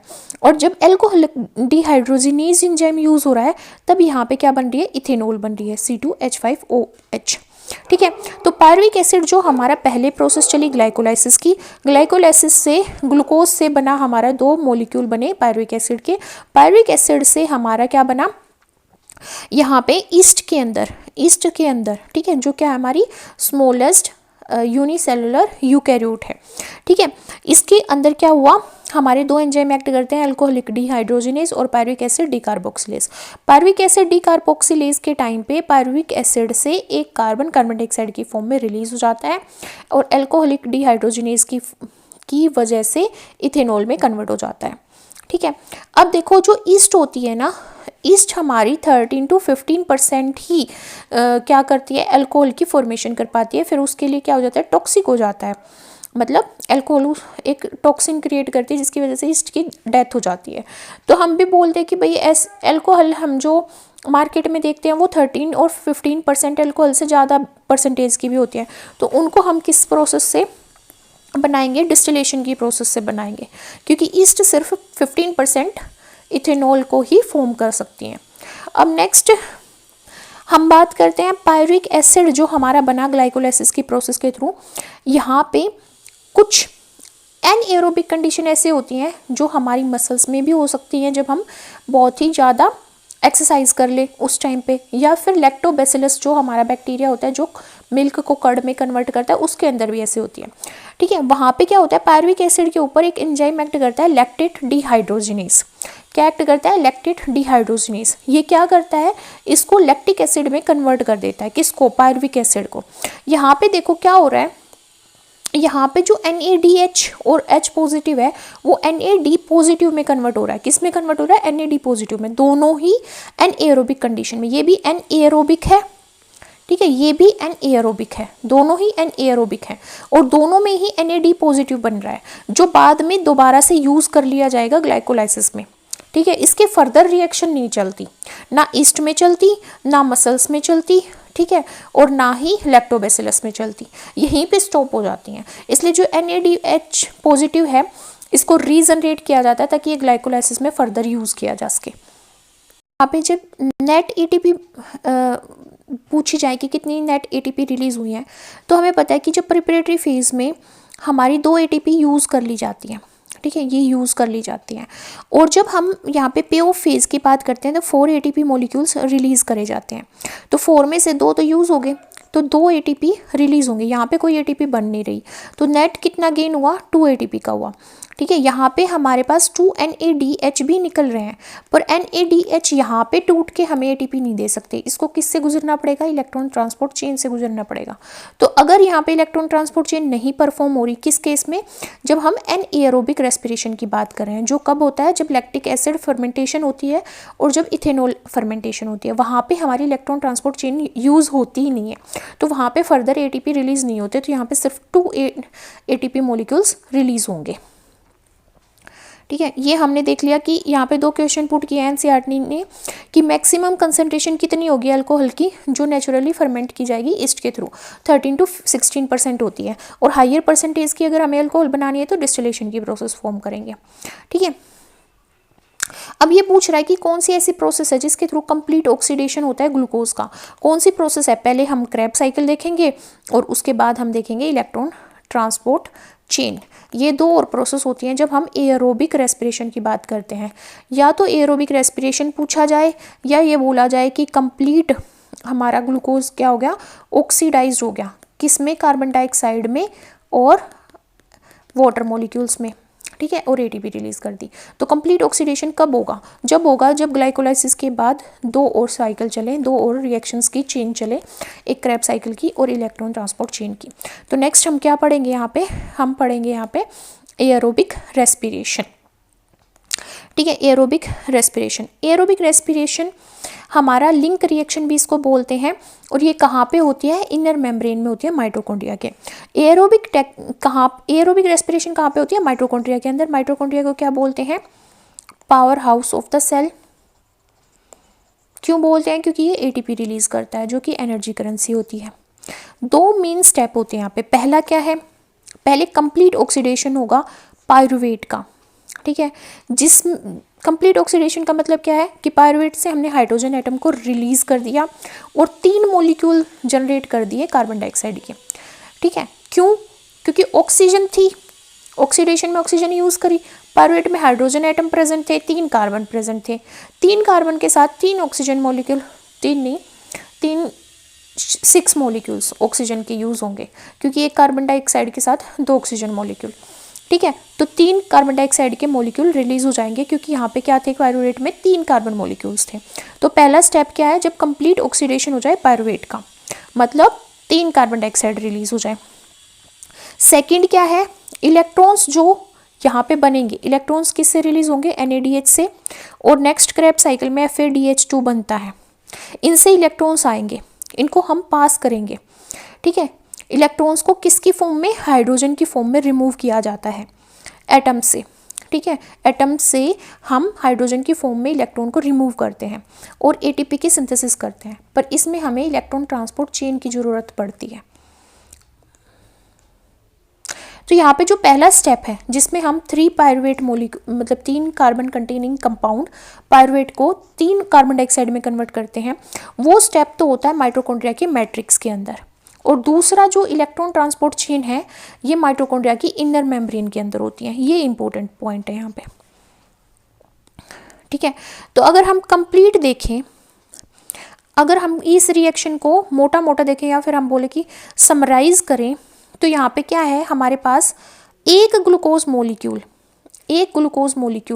को जब हम तोड़ते हैं, मतलब एक ग्लूकोज मॉलिक्यूल का जब हम ग्लाइकोलाइसिस करते हैं, तो हमारे पास क्या बन रहे थे, 2 मॉलिक्यूल बन रहे थे, किसके, पायरुविक एसिड के, ठीक है, पायरुविक एसिड के। इसकी रिएक्शन हमने कोएंजाइम के साथ करवा दी, कोएंजाइम ए के साथ करवा दी, NADH के साथ करवा दी, इसके भी 2 मॉलिक्यूल, इसके भी 2 मॉलिक्यूल यूज होंगे, ठीक है।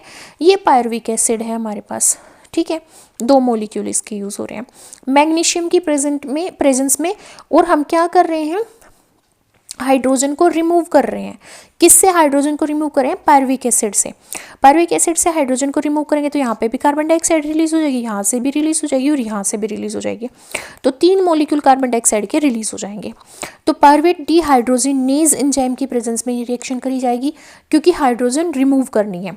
तो यहाँ पे जो कोएंजाइम ए था वो किसके साथ बाइंड हो गया, एसिटाइल ग्रुप के साथ बाइंड हो गया, एसिटाइल कोएंजाइम बन गया। 2 मॉलिक्यूल्स किसके निकल गए, एसिटाइल कोएंजाइम के, जो फर्दर क्रेब्स साइकिल में यूज़ कर लिए जाएंगे। यहाँ पे कार्बन डाइऑक्साइड रिलीज होगी, जो कहाँ पे यूज़ कर ली जाएगी, हमारा वेस्ट प्रोडक्ट है जो एक्सेल कर ली जाएगी। NADH के 2 मॉलिक्यूल रिलीज होंगे, जो इलेक्ट्रॉन ट्रांसपोर्ट चेन में यूज़ कर लिए जाएंगे एटीपी की फॉर्मेशन के लिए, ठीक है, ठीक है। देखो, अब जो हमारा एसिटाइल कोएंजाइम ए है, ये एक साइक्लिक पाथवे में एंटर करता है, जिस साइक्लिक पाथवे को हम ट्राई कार्बोक्सिलिक एसिड साइकिल बोलते हैं, TCA साइकिल बोलते हैं, क्रेब्स साइकिल बोलते हैं, ठीक है। क्रेब्स साइकिल इसलिए बोलते हैं क्योंकि जिस साइंटिस्ट ने इसको दिया था उनका नाम क्या था, हैंस क्रेब, इसलिए इसको क्या बोलते हैं, क्रेब साइकिल, ठीक है। यहाँ पे क्या होता है, कंप्लीट ऑक्सीडेशन होता है हमारा पायरुविक एसिड का, ठीक है, कार्बन डाइऑक्साइड में और वाटर में। कहाँ पे होता है, माइटोकॉन्ड्रिया के अंदर होता है। देखो, TCA साइकिल में जो रेस्पिरेटरी सबस्ट्रेट है, रेस्पिरेटरी सबस्ट्रेट, रेस्पिरेटरी सबस्ट्रेट क्या होता है, जिसको तोड़ के हम एनर्जी रिलीज करें, कार्बन डाइऑक्साइड और वाटर रिलीज करें, वो हमारा रेस्पिरेटरी सबस्ट्रेट होता है। ठीक है, तो यहाँ पे जो हमारी try carboxylic acid cycle, TCA का मतलब होता है ट्राई कार्बोक्सिलिक एसिड साइकिल, ठीक है, TCA साइकिल। तो यहाँ पे जो TCA साइकिल है इसमें रेस्पिरेटरी सबस्ट्रेट क्या है, एसिटाइल कोएंजाइम A, ठीक है, क्या है, एसिटाइल कोएंजाइम A, और एक्सेप्टर मॉलिक्यूल क्या है, ऑक्सैलो एसिटिक एसिड, जो एक्सेप्ट करता है।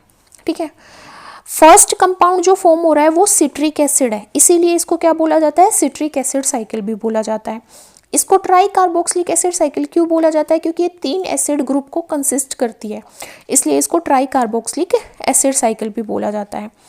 अब देखो जो हमारी सिट्रिक एसिड साइकिल है इसमें 4 डिहाइड्रोजिनेशन के स्टेप होते हैं, जिसमें हम 4 बार ऐसी रिएक्शन करेंगे डिहाइड्रोजिनेशन की, जिसमें हम हाइड्रोजन को रिमूव करेंगे कंपाउंड से, और 2 डीकार्बोक्सिलेशन साइकिल चलती है, मतलब 2 डीकार्बोक्सिलेशन रिएक्शन होती है, जिसमें हम 2 बार मॉलिक्यूल से कार्बन डाइऑक्साइड को रिमूव करते हैं। TCA साइकिल में कोएंजाइम रिड्यूस होता है और कार्बन डाइऑक्साइड रिलीज होती है। इसको डायग्राम से समझते हैं, ये हमारी सिट्रिक एसिड साइकिल है, जिसको हम TCA साइकिल भी बोलते हैं और क्रेब्स साइकिल भी बोलते हैं।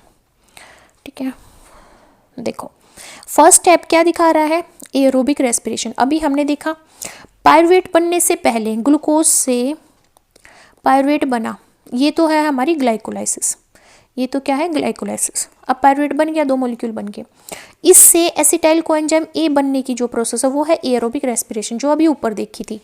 ठीक है, तो यहाँ पे कोएंजाइम A देते हैं हम, और NADH पॉजिटिव से 2 NADH में निकलते हैं, कार्बन डाइऑक्साइड रिलीज होती है और एसिटाइल कोएंजाइम A रिलीज होता है। Acetyl coenzyme A 2 carbon containing compound है। ठीक है, अब यहाँ पे क्या होता है, ऑक्सैलो एसिटिक एसिड, यही क्या है हमारे पास, एक्सेप्टर मॉलिक्यूल, ये एक्सेप्टर मॉलिक्यूल है क्रेब साइकिल में। क्यों है एक्सेप्टर मॉलिक्यूल, क्योंकि ये एक्सेप्ट करता है एसिटाइल कोएंजाइम A को।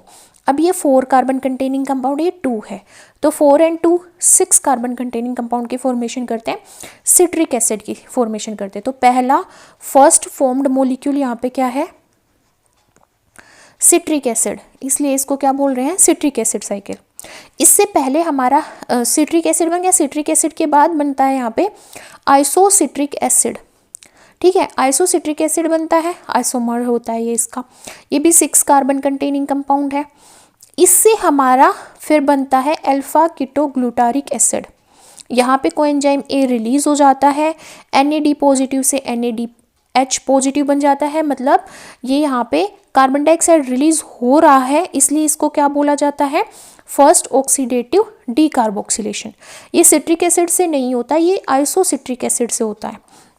ठीक है, ये किससे होता है, आइसोसिट्रिक एसिड से हमारा अल्फा कीटो ग्लूटारिक एसिड बनता है, जो स्टेप यहाँ पे दिखाया नहीं गया NCERT में। ठीक है, आइसोसिट्रिक एसिड बनेगा सिट्रिक एसिड से, उसके बाद यहाँ पे क्या बनेगा, अल्फा कीटा ग्लूटारिक एसिड बनेगा।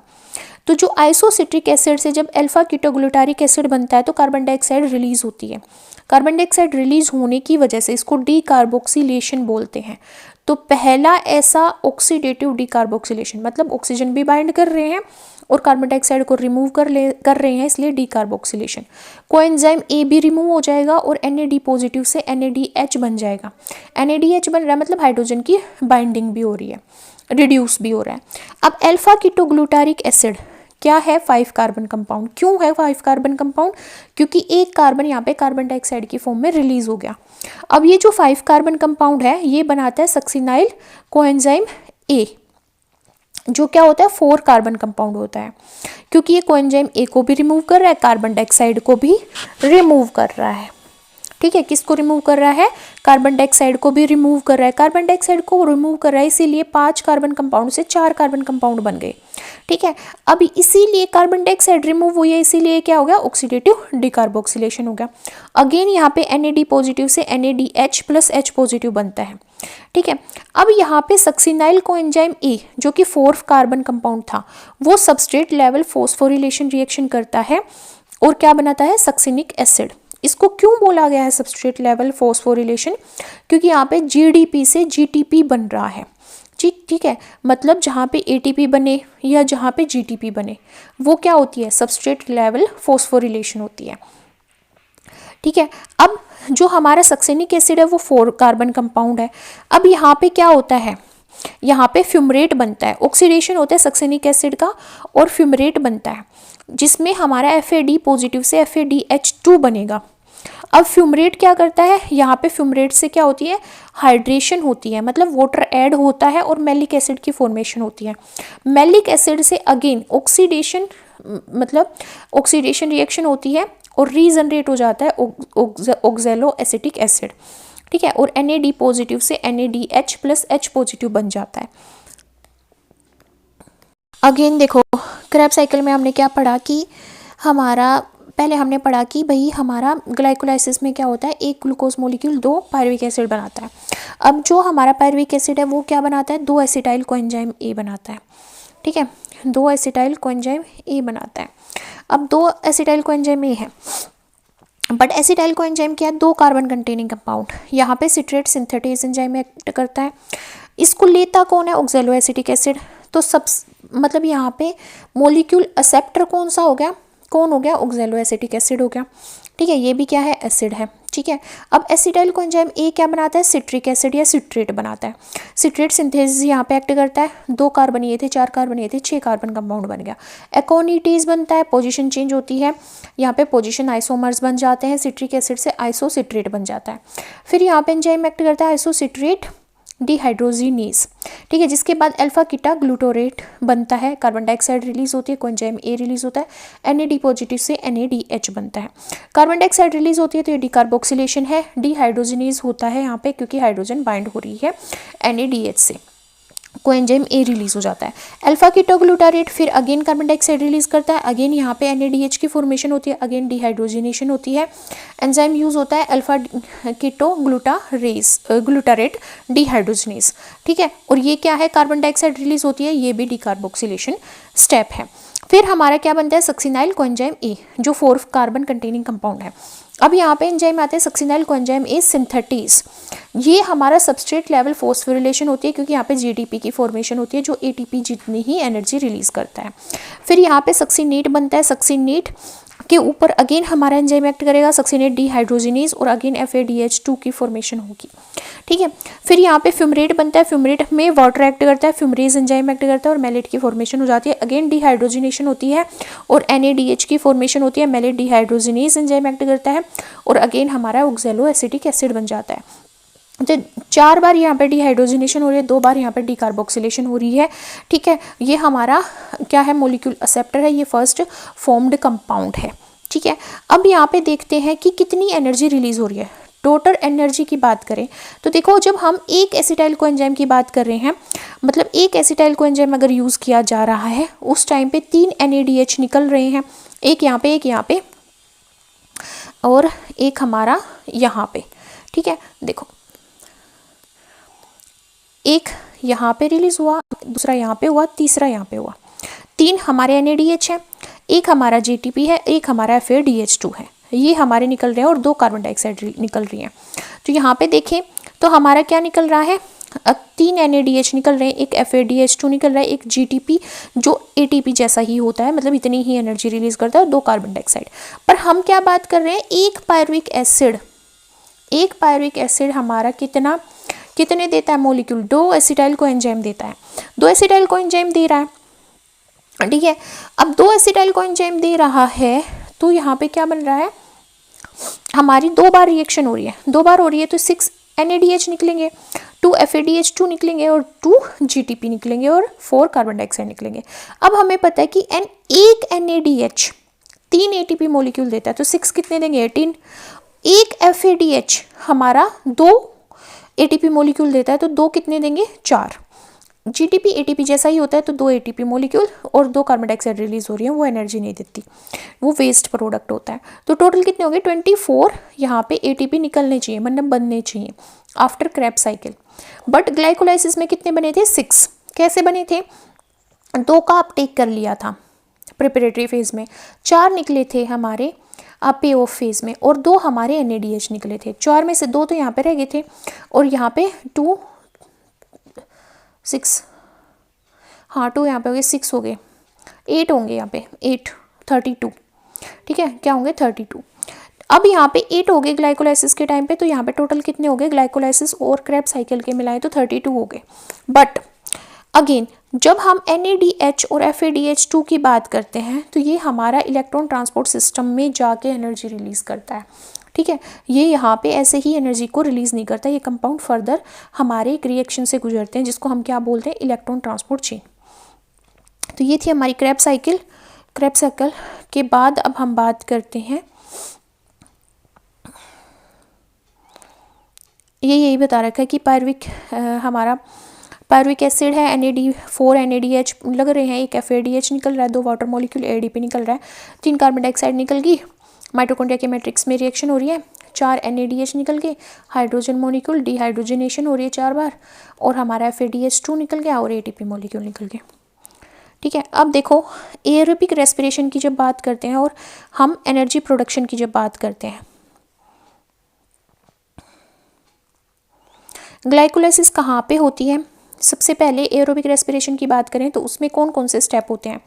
सबसे पहले होता है ग्लाइकोलाइसिस, पहला स्टेप जब एरोबिक रेस्पिरेशन की बात की जाती है। दूसरा होता है क्रेब्स साइकिल, तीसरा होता है electron transport chain. Glycolysis cytoplasm में होती है, 2 ATP निकलते हैं, मतलब वैसे तो 4 निकलते हैं पर 2 हम ले लेते हैं तो 2 ही नेट बचते हैं, और NADH, ठीक है। क्रेब्स साइकिल की बात करें माइटोकॉन्ड्रिया के मैट्रिक्स में होती है, 2 ATP निकलते हैं, NADH निकलता है, FADH2 निकलता है। इलेक्ट्रॉन ट्रांसपोर्ट और ATP सिंथेसिस की बात करें तो माइटोकॉन्ड्रिया की इनर मेम्ब्रेन में होता है ये, और यहाँ पे हमारा टोटल 34 ATP बन जाते हैं, और नेट की बात करें मिला के टोटल 38 ATP बन जाते हैं। वो हम समझेंगे कि कैसे बनते हैं 38 ATP जब हम क्या कर लेंगे, अपनी पूरी इलेक्ट्रॉन ट्रांसपोर्ट चेन पढ़ लेंगे, उसके बाद हम देखेंगे कि 38 ATP कैसे बन रहे हैं, ठीक है। अब देखो रेस्पिरेशन की समरी की बात करें तो सबसे पहले हमारा रेस्पिरेशन की समरी की बात करें तो रेस्पिरेशन 2 टाइप का हमने पढ़ा कि या तो हमारा होता है एरोबिक रेस्पिरेशन या होता है एनएरोबिक रेस्पिरेशन।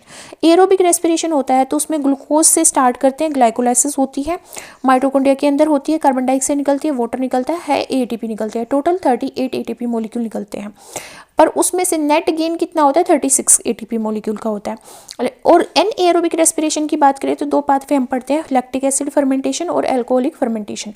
दोनों में हमारा जो सबस्ट्रेट होता है रेस्पिरेशन के लिए वो ग्लूकोज होता है। दोनों में पहला स्टेप ग्लाइकोलाइसिस होता है, ऑक्सीजन का यूज़ नहीं होता। ये दोनों ही माइटोकॉन्ड्रिया की साइटोप्लाज्म में होती हैं। लैक्टिक एसिड बनता है लैक्टिक एसिड फर्मेंटेशन में और ATP बनती है।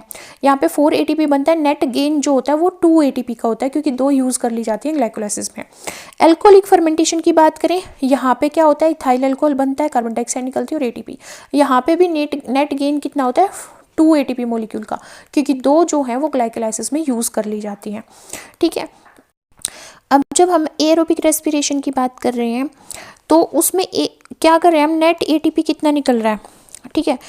देखो हमने ग्लाइकोलाइसिस में क्या देखा कि 2 ATP प्रिपरेटरी फेज में यूज़ हो गई थी, 4 ATP निकल रही थी पे ऑफ फेज में, जिसमें से 2 कैंसिल कर दो तो 2 रहेगी नेट। 2 NADH निकल रहे थे, एक NADH 3 ATP देता है तो 2 6 ATP दे रहे हैं, तो टोटल नेट गेन कितना हुआ 8 ATP का। ये जो NADH है ये ET मतलब इलेक्ट्रॉन ट्रांसपोर्ट चेन में जाके निकालेगा 6 ATP, ठीक है। तो इसकी जो है वो यहाँ पे काउंट होगी। और फिर आता है हमारा पायरुवेट से एसिटाइल कोएंजाइम A बनता है जब 2 NADH बन रहे थे। अब एक NADH 3 देता है तो 2 कितने देंगे 6 ATP। क्रेब्स साइकिल में हमने देखा 6 NADH निकल रहे हैं क्योंकि 2 एसिटाइल कोएंजाइम A यूज़ करे जाएंगे, 2 NADH निकल रहे हैं, सॉरी FADH2 निकल रहे हैं, 2 ATP निकल रहे हैं, तो 6 का 3 से कर दो 18, तो ये हो गए, 4 ये हो गए और 2 ये हो गए, टोटल 24 ATP हमारे क्रेब्स साइकिल में निकल रहे हैं। तो ETC में ये जो है FADH2 NADH ये टूट के ATP बनाते हैं, तो इनका अलग से काउंट नहीं होगा। तो टोटल देखें तो टोटल जब एरोबिक रेस्पिरेशन हो जाता है, कंप्लीट ब्रेकडाउन जब ग्लूकोज का होता है, तो total net gain 38 ATP molecules का होता है। नेक्स्ट हमारे पास जो पाथवे आता है या मतलब वो आता है इलेक्ट्रॉन ट्रांसपोर्ट सिस्टम। जिसको हम ऑक्सीडेटिव फॉस्फोरिलेशन भी बोलते हैं, जिसमें हमारा जो NADH होता है, FADH2 होता है, वो हाइड्रोजन को प्रोटॉन की फॉर्म में, इलेक्ट्रॉन की फॉर्म में रिलीज करते हैं और उससे ATP बनाता है इलेक्ट्रॉन ट्रांसपोर्ट सिस्टम। ये कहाँ पे प्रेजेंट होता है? ये माइटोकॉन्ड्रिया की इनर मेम्ब्रेन में प्रेजेंट होता है। ठीक है, तो the following step in the respiratory process are to release, ये रिलीज करेंगे एंड यूटिलाइज करेंगे एनर्जी को, जो किस में स्टोर है, NADH प्लस H पॉजिटिव में और FADH2 में जो एनर्जी स्टोर है उसको रिलीज करेंगे और उसको यूटिलाइज करने लायक बनाएंगे। ठीक है, ये कब अकम्प्लिश होता है? जब वो ऑक्सीडाइज हो जाते हैं। कौन ऑक्सीडाइज हो जाएंगे? NADH plus H positive and FADH2 जब कंप्लीटली ऑक्सीडाइज कर दिए जाएंगे इलेक्ट्रॉन ट्रांसपोर्ट सिस्टम के थ्रू, और इनसे इलेक्ट्रॉन लेके और उसको पास करवाया जाएगा ऑक्सीजन तक। ठीक है, और रिजल्ट क्या होगा? वाटर बनेगा। ठीक है, the metabolic pathway through which the electron passes, कैसे पास होते हैं? एक कैरियर होता है इलेक्ट्रॉन का, फिर दूसरा होता है, मतलब एक कैरियर से दूसरे कैरियर में जाते हैं। यही होता है हमारा इलेक्ट्रॉन ट्रांसपोर्ट सिस्टम। और कहाँ पे प्रेजेंट होता है? इनर माइटोकॉन्ड्रियल मेम्ब्रेन पे प्रेजेंट होता है। देखो, इसको समझने से पहले कुछ स्टेप्स समझते हैं क्या होता है इलेक्ट्रॉन ट्रांसपोर्ट सिस्टम के अंदर। जो हमारा इलेक्ट्रॉन ट्रांसपोर्ट सिस्टम है, इसमें जो एनर्जी होती है, energy of electron is stored in the form of chemical energy. Chemical energy क्या? बॉन्ड की फॉर्म में केमिकल्स के अंदर इलेक्ट्रॉन्स की एनर्जी स्टोर होती है, NADH के अंदर और FADH के अंदर। मतलब इनका बॉन्ड तोड़ेंगे, यहाँ से हाइड्रोजन को रिलीज करेंगे प्रोटॉन की फॉर्म में, इलेक्ट्रॉन्स को रिलीज करेंगे और वही बाद में क्या बनाएगा? एनर्जी बनाएगा, मतलब ATP बनाएगा। ड्यूरिंग ऑक्सीडेशन, जब ऑक्सीडेशन होगा NADH का और FADH2 का, उस टाइम पे जो इलेक्ट्रॉन है किसके? हाइड्रोजन एटम के, क्योंकि यहाँ से मैं इसको हाइड्रोजन को रिमूव करूँगी, यहाँ से भी मैं हाइड्रोजन को रिमूव करूँगी, तो जो उसके इलेक्ट्रॉन्स होंगे उसको हम ऑक्सीजन के पास ट्रांसपोर्ट करेंगे।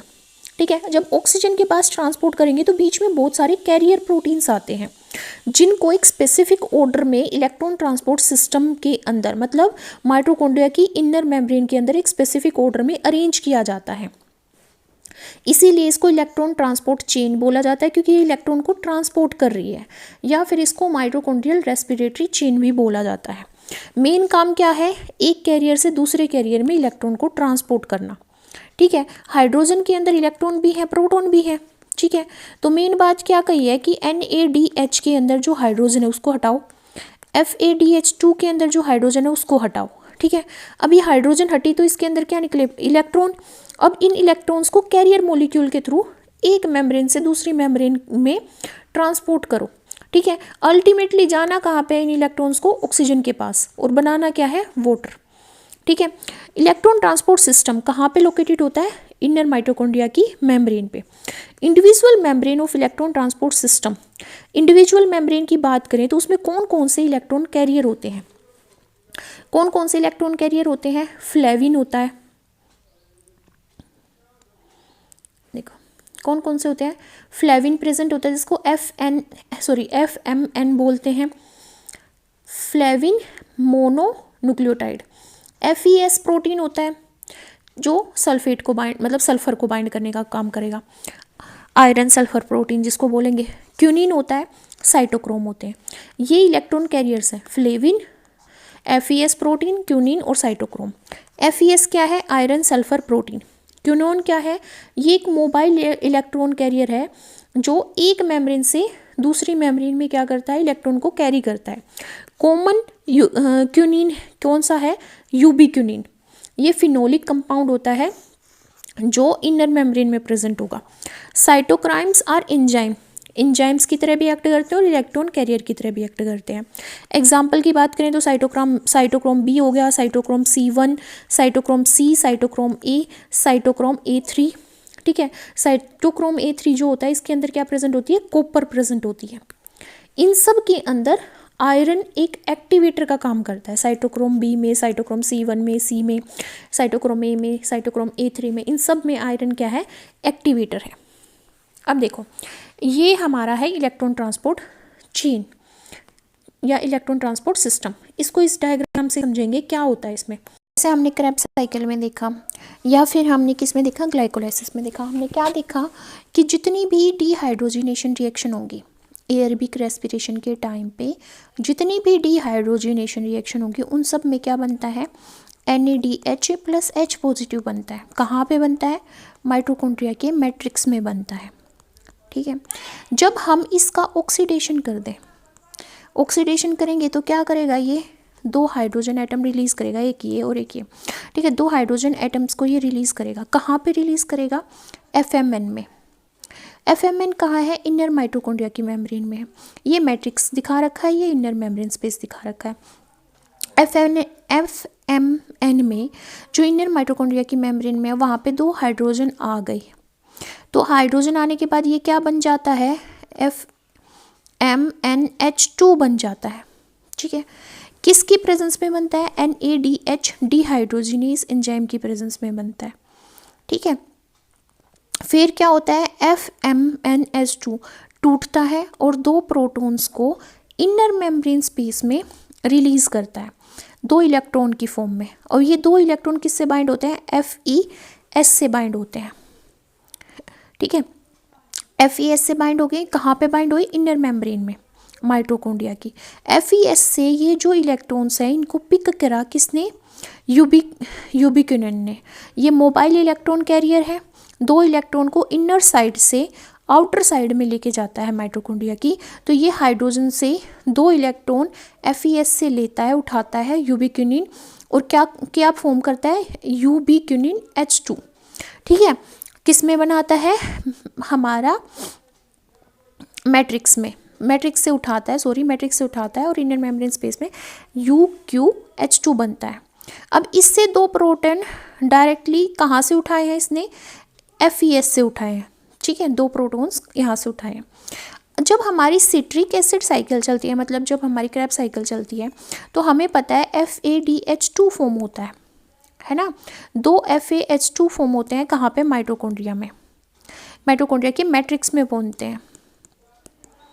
एंड किसकी प्रेजेंस में बनते हैं, सक्सेनेट डिहाइड्रोजिनेज की प्रेजेंस में बनते हैं। अब हमें पता है कि यूबिक्विनिन क्या है, हमारा एक मोबाइल कैरियर है। यूबिक्विनिन क्या है, एक मोबाइल कैरियर है, इनर माइटोकॉन्ड्रियल मेम्ब्रेन में प्रेजेंट है, कैरी करता है दो हाइड्रोजन मॉलिक्यूल को इनर साइड से आउटर साइड में लेके जा रहा है। ठीक है, इनर साइड से आउटर साइड में लेके जा रहा है। अब ये दो प्रोटॉन को डिस्चार्ज करेगा इनर मेम्ब्रेन स्पेस में और साइटोक्रोम बी में रिलीज कर देगा। इसने दो इलेक्ट्रॉन रिलीज कर दिए साइटोक्रोम बी के पास। साइटोक्रोम बी अब इसको कहाँ पे देता है, FES में देता है दो इलेक्ट्रॉन को। FES इसको पास करता है यूबिक्विनिन से, अगेन यूबिक्विनिन में पास करता है, दोबारा से UQH2 बनता है, दोबारा से ये दो हाइड्रोजन को इनर मेम्ब्रेन स्पेस में भेजता है और दो इलेक्ट्रॉन को साइटोक्रोम C1 में भेजता है। फिर साइटोक्रोम C1 साइटोक्रोम A2 में भेजता है।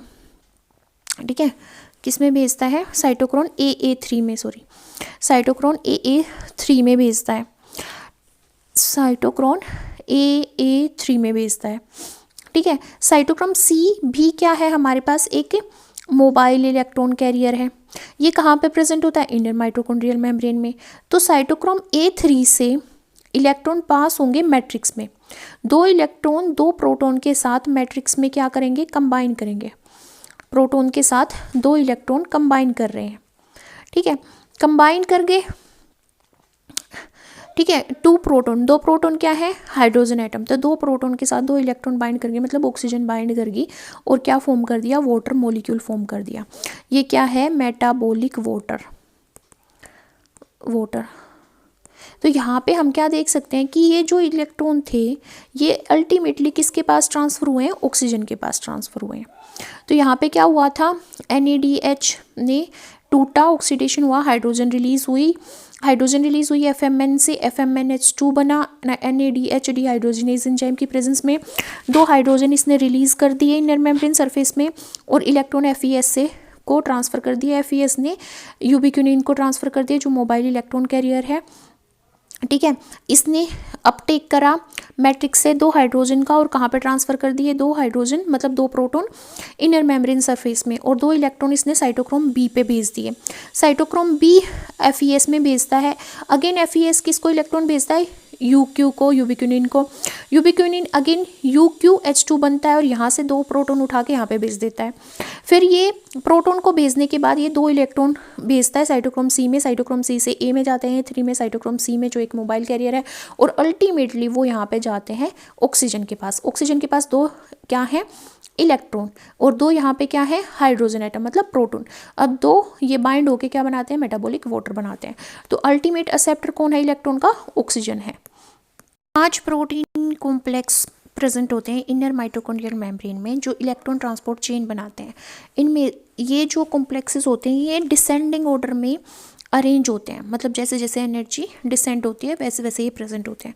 कॉम्प्लेक्स 1 इसको NADH कोएंजाइम बोलते हैं, ये एक रिडक्टेज एंजाइम है। NADH डिहाइड्रोजिनेज एंजाइम भी इसको बोला जाता है। ठीक है, ये क्या करता है, लिंक क्रिएट करता है ग्लाइकोलाइसिस के बीच में, सिट्रिक एसिड साइकिल के बीच में, fatty acid oxidation and electron transport chain के बीच में। ठीक है, ये लिंक क्रिएट करेगा मतलब ग्लाइकोलाइसिस के बीच में।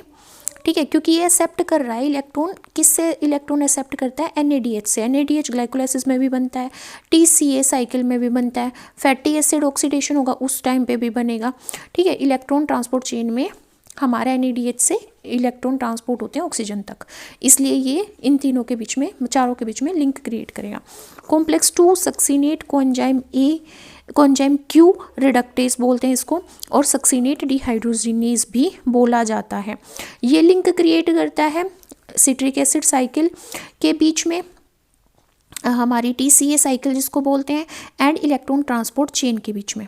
ठीक है, उसका रीज़न क्या है, क्योंकि यहाँ पे जो भी प्रोडक्ट बनेगा वो कहाँ पे जाएगा, इलेक्ट्रॉन ट्रांसपोर्ट चेन में जाएगा, मतलब FADH2 बनेगा जो। अब यहाँ पे कॉम्प्लेक्स हमारा जो फर्स्ट और सेकंड होता है दोनों ही दोनों क्या करते हैं, रिड्यूस्ड फॉर्म जो हमारी कोएंजाइम Q की रिड्यूस्ड फॉर्म होती है उसको प्रोड्यूस करते हैं।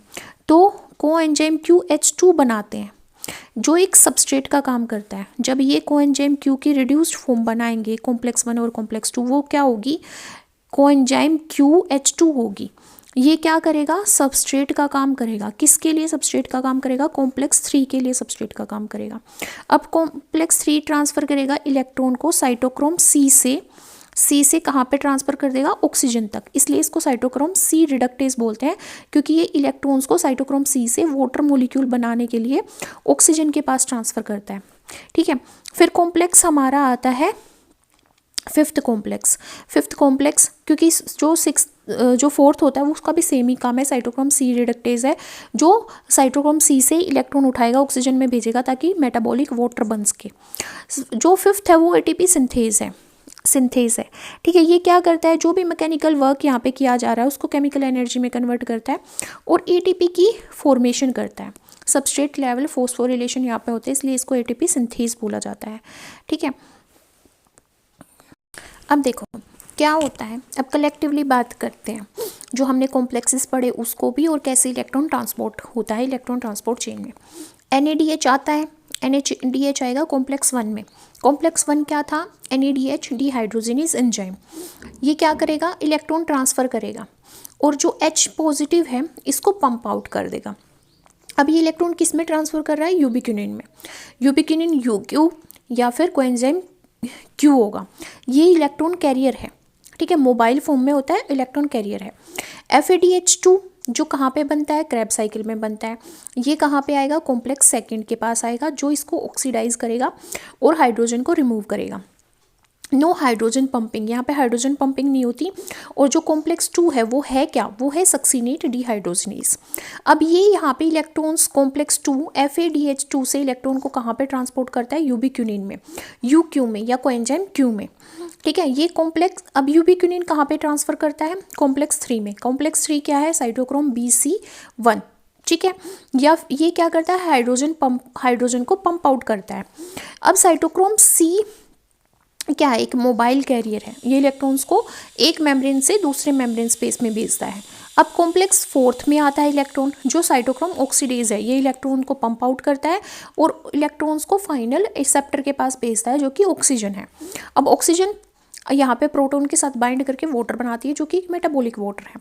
अब यहाँ पे जो प्रोटॉन को ग्रेडियंट क्रिएट हुआ है मेम्ब्रेन के अक्रॉस, उसकी वजह से क्या होता है, प्रोटॉन एटीपी में जाते हैं, एटीपी सिंथेटेज में जाते हैं, जो कि कॉम्प्लेक्स फिफ्थ होता है। यहाँ पे एडीपी से फॉस्फेट बाइंड करके एटीपी बनाता है बाय कौन से स्टेप से, ऑक्सीडेटिव फॉस्फोरिलेशन के स्टेप से। मतलब ऑक्सीडेटिव फॉस्फोरिलेशन इसको बोलते हैं, जो जहाँ पे ATP synthetase proton gradient create करके अक्रॉस द मेम्ब्रेन एडीपी से एटीपी की सिंथेसिस करता है। अब देखो इस डायग्राम में क्या दिखाया गया है, रोल दिखाया गया है एटीपी सिंथेटेज का। एटीपी सिंथेटेज है क्या, कॉम्प्लेक्स 5 है। कॉम्प्लेक्स 5 को ही एटीपी सिंथेटेज बोलते हैं, जो क्या करता है, प्रोटॉन ग्रेडियंट मतलब बना के अक्रॉस द मेम्ब्रेन, किसकी मेम्ब्रेन के अक्रॉस, माइटोकॉन्ड्रिया की, वो क्या करता है, एडीपी से एटीपी की सिंथेसिस करता है। एटीपी सिंथेटेज को ही क्या बोल रहे हैं, कॉम्प्लेक्स 5 बोल रहे हैं। इसके दो मेजर कंपोनेंट होते हैं, F1 और F नोड।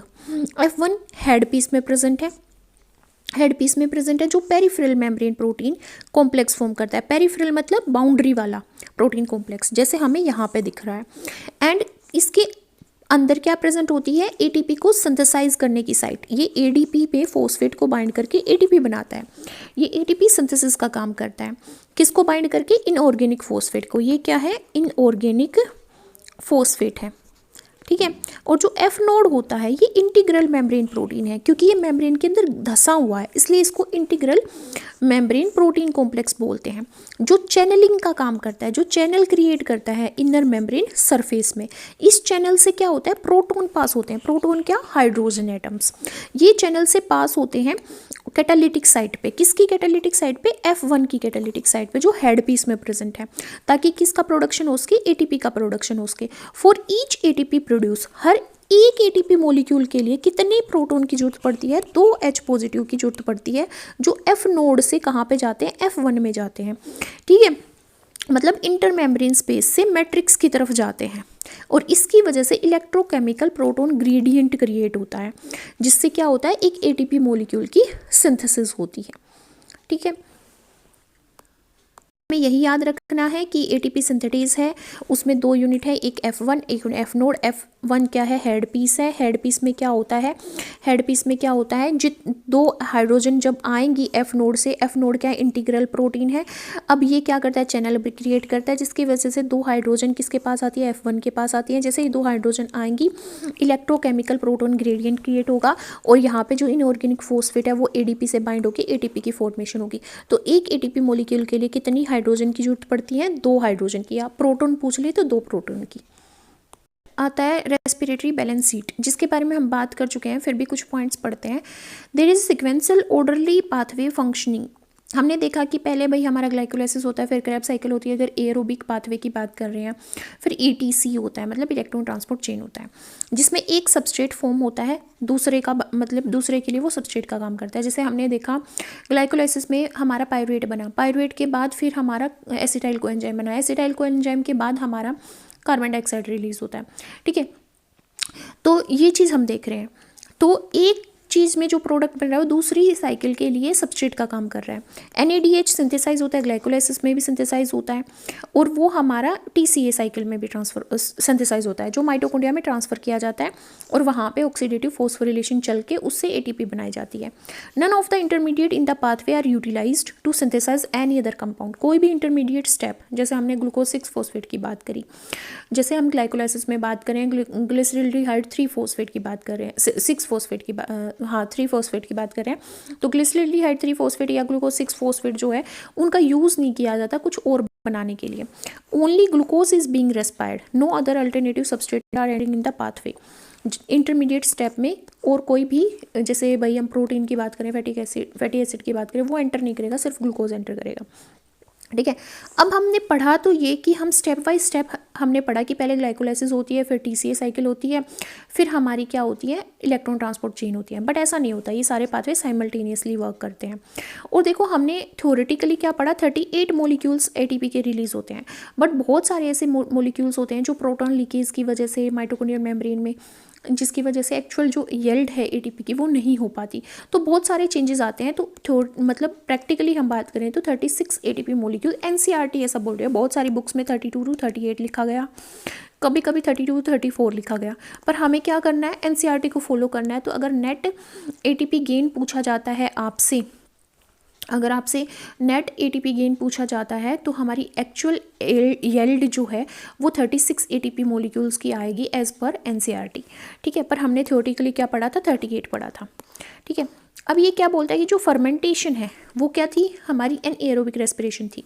तो फर्मेंटेशन पार्शियल ब्रेक डाउन करती है ग्लूकोज का, वेरेज जो एरोबिक रेस्पिरेशन है वो कम्प्लीटली डिग्रेड कर देती है ग्लूकोज को कार्बन डाइऑक्साइड में, वाटर में। अगर हम कंपेयर करें एरोबिक रेस्पिरेशन को एनएरोबिक रेस्पिरेशन से, फर्मेंटेशन में there is a net gain कितना होता है, सिर्फ 2 मोलिक्यूल का होता है एटीपी का for each molecule of glucose. But हम जब कंप्लीट ऑक्सीडेशन की बात करते हैं तो 36 हमने एज पर एनसीईआरटी देखा। तो हम क्या कह सकते हैं कि फर्मेंटेशन में कम एनर्जी मिलती है, और हमारा जब कंप्लीट ऑक्सीडेशन होता है ग्लूकोज का एरोबिक रेस्पिरेशन के टाइम पे, तब हमें ज़्यादा एटीपी मॉलिक्यूल्स मिलते हैं। NADH ऑक्सीडाइज हो जाता है NAD पॉजिटिव में फर्मेंटेशन की प्रोसेस में, और दोबारा से यूज़ कर लिया जाता है ग्लाइकोलाइसिस में, जो हमने देखा था फर्मेंटेशन के टाइम पे। But however the reaction is very vigorous. Aerobic respiration के टाइम पे बहुत विग्रस रिएक्शन है, और NADH को बाद में तोड़ा जाता है इलेक्ट्रॉन ट्रांसपोर्ट चेन के टाइम पे। ठीक है, तो मतलब ये विग्रस रिएक्शन है और थोड़ी कॉम्प्लेक्स है एरोबिक रेस्पिरेशन के टाइम पे। नेक्स्ट आता है एम्फिबोलिक पाथवे। देखो हमने अभी क्या पढ़ा है, अभी जो भी इस चैप्टर में पढ़ा रेस्पिरेशन में, जब हमने पढ़ा कि ग्लूकोज एक फेवर्ड सबस्ट्रेट है रेस्पिरेशन के लिए, जिसका ब्रेक डाउन किया जाता है कार्बन डाइऑक्साइड में, वाटर में और एनर्जी में। बट ऐसा तो है नहीं कि जब हम खाना खाते हैं तो हम ग्लूकोज की फॉर्म में ही अपने प्रोडक्ट को एज ए फूड को ले रहे हैं। और भी कार्बोहाइड्रेट्स होते हैं, तो all carbohydrates are usually first converted into glucose. जो भी कार्बोहाइड्रेट हम ले रहे हैं उसको पहले किस में कन्वर्ट किया जाता है, ग्लूकोज में कन्वर्ट। ठीक है, और फिर उसको रेस्पिरेशन के लिए यूज़ किया जाता है। अब ऐसा नहीं है कि हमेशा हम कार्बोहाइड्रेट का ही यूज़ करेंगे, फैट भी लेते हैं हम, प्रोटीन भी लेते हैं। तो फॉर एग्जांपल फैट लिया हमने, तो फैट को क्या करते हैं, पहले ग्लिसरॉल और फैटी एसिड में तोड़ते हैं, क्योंकि फैट कॉम्प्लेक्स है। तो जो फैटी एसिड है, अगर उसको ही हमने रेस्पायर करना हो तो उसको हम एसिटाइल कोएंजाइम में तोड़ेंगे, और फिर वो हमारी क्रेब साइकिल में एंटर कर पाएगा। अगर ग्लिसरॉल है, अगर पाथवे में ग्लिसरॉल को एंटर करना है तो इसको PGAL में कन्वर्ट किया जाएगा, ग्लिसरल्डिहाइड 3-फॉस्फेट में या फॉस्फोग्लिसराइड में इसको कन्वर्ट किया जाएगा, और हमारा ग्लाइकोलाइसिस में इसको एंटर करा जाएगा। फिर पायरुविक एसिड बनाया जाएगा, फिर पायरुविक एसिड से एसिटाइल कोएंजाइम बनाया जाएगा, फिर क्रेब साइकिल में ये एंटर करेगा। ठीक है, अगर प्रोटीन है, अगर प्रोटीन को डिग्रेड करना है तो उसको प्रोटीएजेस एंजाइम्स के थ्रू तोड़ा जाएगा अमाइनो एसिड में, और अमाइनो एसिड को डीएमिनेट करके क्रेब साइकिल में एंटर करवाया जाएगा। ठीक है, एज ए पायरुवेट या फिर एसिटाइल कोएंजाइम की फॉर्म में। ठीक है, इस तरह से हम डिफरेंट सबस्ट्रेट को रेस्पायर कर सकते हैं और उससे एनर्जी का अपटेक कर सकते हैं। सिंस रेस्पिरेशन हमने पढ़ा कि वो क्या करता है, सबस्ट्रेट का ब्रेक डाउन करता है। ठीक है, हमने ट्रेडिशनली यही सोचा कि जो हमारा रेस्पिरेशन है वो सबस्ट्रेट का ब्रेक डाउन करता है। ब्रेक डाउन कर रहा है तो मतलब ये एक कैटाबोलिक प्रोसेस है, तो हमने मान लिया कि रेस्पिरेटरी पाथवे एक कैटाबोलिक प्रोसेस है। बट क्या ये सही है? सही तो नहीं है। क्यों नहीं है? देखो, जो फैटी एसिड है उसको हमने देखा कि उसको अगर हमें लेना है तो उसको हम फैटी एसिड में फैट है तो फैटी एसिड में उसको तोड़ेंगे, और फैटी एसिड से उसको एसिटाइल कोएंजाइम बनाएंगे ताकि वो क्रेब साइकिल में एंटर कर सके, ताकि हम उसका ब्रेक डाउन अच्छे से कर पाएँ और एनर्जी ले पाएँ। बट अगर मेरे को फैटी एसिड की ज़रूरत है, ठीक है, मेरे को फैटी एसिड की ज़रूरत है, मेरे को सिंथेसाइज करने की ज़रूरत है, मेरी बॉडी को फैटी एसिड चाहिए, तो मैं क्या करूँगी, एसिटाइल कोएंजाइम का ए का यूज़ करूँगी फैटी एसिड बनाने के लिए। मैं उसको रेस्पिरेटरी पाथवे में नहीं भेजूँगी, मैं उसको विड्रॉ कर लूँगी रेस्पिरेटरी पाथवे से और फैटी एसिड की सिंथेसिस करूँगी। तो मैं क्या कह सकती हूँ यहाँ पे कि मैं एसिटाइल कोएंजाइम ए का यूज़ कर रही हूँ फैटी एसिड बनाने के लिए, तो ये क्या होगी, एनाबोलिक प्रोसेस होगी। तो ये कहना तो गलत हो गया ना कि ये भी हमारा जो रेस्पिरेशन है वो कैटाबोलिक प्रोसेस है। ये तो मैन्युफैक्चरिंग भी कर रही है। क्या कर रही है? मैन्युफैक्चरिंग कर रही है। कोएंजाइम ए से क्या बना रही है? फैटी एसिड बना रही है, तो ये एनाबोलिक पाथवे होगा। हैंस जो रेस्पिरेटरी पाथवे है वो दोनों चीज़ें करता है। ठीक है, वो ब्रेक डाउन भी करता है, वो सिंथेसिस भी करता है। Similarly during break down and synthesis of protein 2, अगर respiratory intermediate form the link, breaking down process within the living system is catabolism and synthesis is anabolism. क्योंकि जब प्रोटीन का यूज़ करते हैं, कई बार हमें अमाइनो एसिड चाहिए होते हैं, तो हम उसका आगे साइकिल को रोक देंगे और उसका यूज़ करेंगे कुछ और प्रोडक्ट बनाने के लिए। ठीक है, तो ये एनाबोलिज्म भी यूज़ करता है रेस्पिरेटरी पाथवे, कैटाबोलिज्म भी यूज़ करता है, इसलिए इसको हम एम्फीबोलिक पाथवे बोल देते हैं, क्योंकि ये ब्रेक डाउन भी कर रहा है और ये सिंथेसिस भी कर रहा है किसकी, कंपाउंड्स की। ये पिक्चर इस सारी चीज़ों को समराइज करती है। जैसे हमने बोला कि भाई जो रेस्पिरेटरी सबस्ट्रेट है वो तो फैट भी हो सकता है, वो कार्बोहाइड्रेट भी हो सकता है, प्रोटीन भी हो सकता है। कार्बोहाइड्रेट है तो उसको सिंपल शुगर ग्लूकोज में कन्वर्ट करके ग्लाइकोलाइसिस से फिर उसको पायरुविक एसिड में कन्वर्ट करते हैं, फिर एसिटाइल कोएंजाइम में, फिर क्रैब साइकिल चलती है, फिर क्रैब साइकिल से कार्बन डाइऑक्साइड रिलीज हो जाती है और जो भी हमारे FADH और NAD आ जाते हैं वो ETC से उनको ATP में कन्वर्ट कर दिया जाता है। बट फैट डायरेक्टली एब्जॉर्ब नहीं होता, उसको डायरेक्टली सबस्ट्रेट की फॉर्म में यूज़ नहीं किया जा सकता, तो उसको फैटी एसिड और ग्लिसरॉल में कन्वर्ट किया जाता है। अब फैटी एसिड से एसिटाइल कोएंजाइम बनाया जाता है, फिर वो क्रैब साइकिल में एंटर करता है। बट कई बार क्या होता है, हमारी बॉडी को फैटी एसिड की जरूरत होती है, इसलिए एसिटाइल कोएंजाइम का यूज़ करके हम फैटी एसिड की मैन्युफैक्चरिंग करते हैं। तो ये क्या होगी, एनाबोलिक प्रोसेस होगी। क्या होगी, एनाबोलिक प्रोसेस, क्योंकि इसमें मैं मैन्युफैक्चरिंग कर रही हूँ। जब मैं फैटी एसिड को तोड़ रही हूँ क्रैब साइकिल में, कार्बन डाइऑक्साइड रिलीज कर रही हूँ, तो ये कैटाबोलिक प्रोसेस होगी। ठीक है, इसी तरह जो प्रोटीन है उसको अमाइनो एसिड में कन्वर्ट किया जाता है और पायरुविक एसिड बनाती है या फिर एसिटाइल कोएंजाइम बनाती है। बट कई बार क्या होता है, हमें अमाइनो एसिड चाहिए होते हैं, तो मैन्युफैक्चरिंग भी होती है, तो वो एनाबोलिक प्रोसेस हो जाती है। तो हम क्या कह सकते हैं कि जो हमारा रेस्पिरेशन है वो क्या है, एक एम्फीबोलिक प्रोसेस है। ठीक है, वो क्यों है एम्फीबोलिक, क्योंकि वो कैटाबोलिक भी है, ब्रेक डाउन भी करती है और वो सिंथेसिस भी करती है, वो एनाबोलिक भी है। नेक्स्ट आता है रेस्पिरेटरी कोशिएंट। देखो, रेस्पिरेटरी सबस्ट्रेट का मतलब कोशिएंट का मतलब क्या होता है, जब भी हम एयरोबिक रेस्पिरेशन की बात करते हैं तो जो ऑक्सीजन कंज्यूम होती है और जो कार्बन डाइऑक्साइड रिलीज होती है उनके रेशियो को देखते हैं। मतलब कितनी कार्बन डाइऑक्साइड रिलीज हुई है, कितने वॉल्यूम ऑफ ऑक्सीजन जब हमने कंज्यूम करी, ठीक है, उसको बोला जाता है रेस्पिरेटरी कोशिएंट। मतलब volume of carbon dioxide evolved per volume of oxygen consumed during respiration. तो रेस्पिरेटरी कोशिएंट किसके ऊपर डिपेंड करता है, किस टाइप का हमने रेस्पिरेटरी सबस्ट्रेट यूज़ किया। सबस्ट्रेट मतलब जैसे ग्लूकोज यूज़ किया या फैट यूज़ किया या फिर हमने यहाँ पे हमने कार्बोहाइड्रेट यूज़ किया है। कार्बोहाइड्रेट के लिए जो सबस्ट्रेट है वो कम्प्लीटली ऑक्सीडाइज हो जाता है, तो इसकी जो हमारा रेस्पिरेटरी कोशिएंट है वो 1 रहता है, क्योंकि इक्वल अमाउंट में कार्बन डाइऑक्साइड यहाँ पे रिलीज होती है और इक्वल अमाउंट में कार्बन ऑक्सीजन हमारा कंज्यूम होती है। जैसे देखो, यहाँ पे हमारा क्या था, ग्लूकोज था, 6 ऑक्सीजन हमारी यूज़ हुई और 6 molecule of carbon dioxide release हुए, तो दोनों का रेशियो सेम रहता है, तो यहाँ पे हमारा रेस्पिरेटरी कोशिएंट 1 आता है। पर जब हम फैट की बात करते हैं तो RQ जो है हमारा वो 1 से कम आता है। क्यों, क्योंकि यहाँ पे ट्राई पाल्मिथिन हो जाता है फैटी एसिड। ठीक है, तो यहाँ पे जो 102 मोलिक्यूल ऑफ कार्बन डाइऑक्साइड आते हैं और 145 मोलिक्यूल ऑफ ऑक्सीजन कंज्यूम किए जाते हैं, तो यहाँ पे वैल्यू 0.7 आती है, 1 से कम हो जाती है।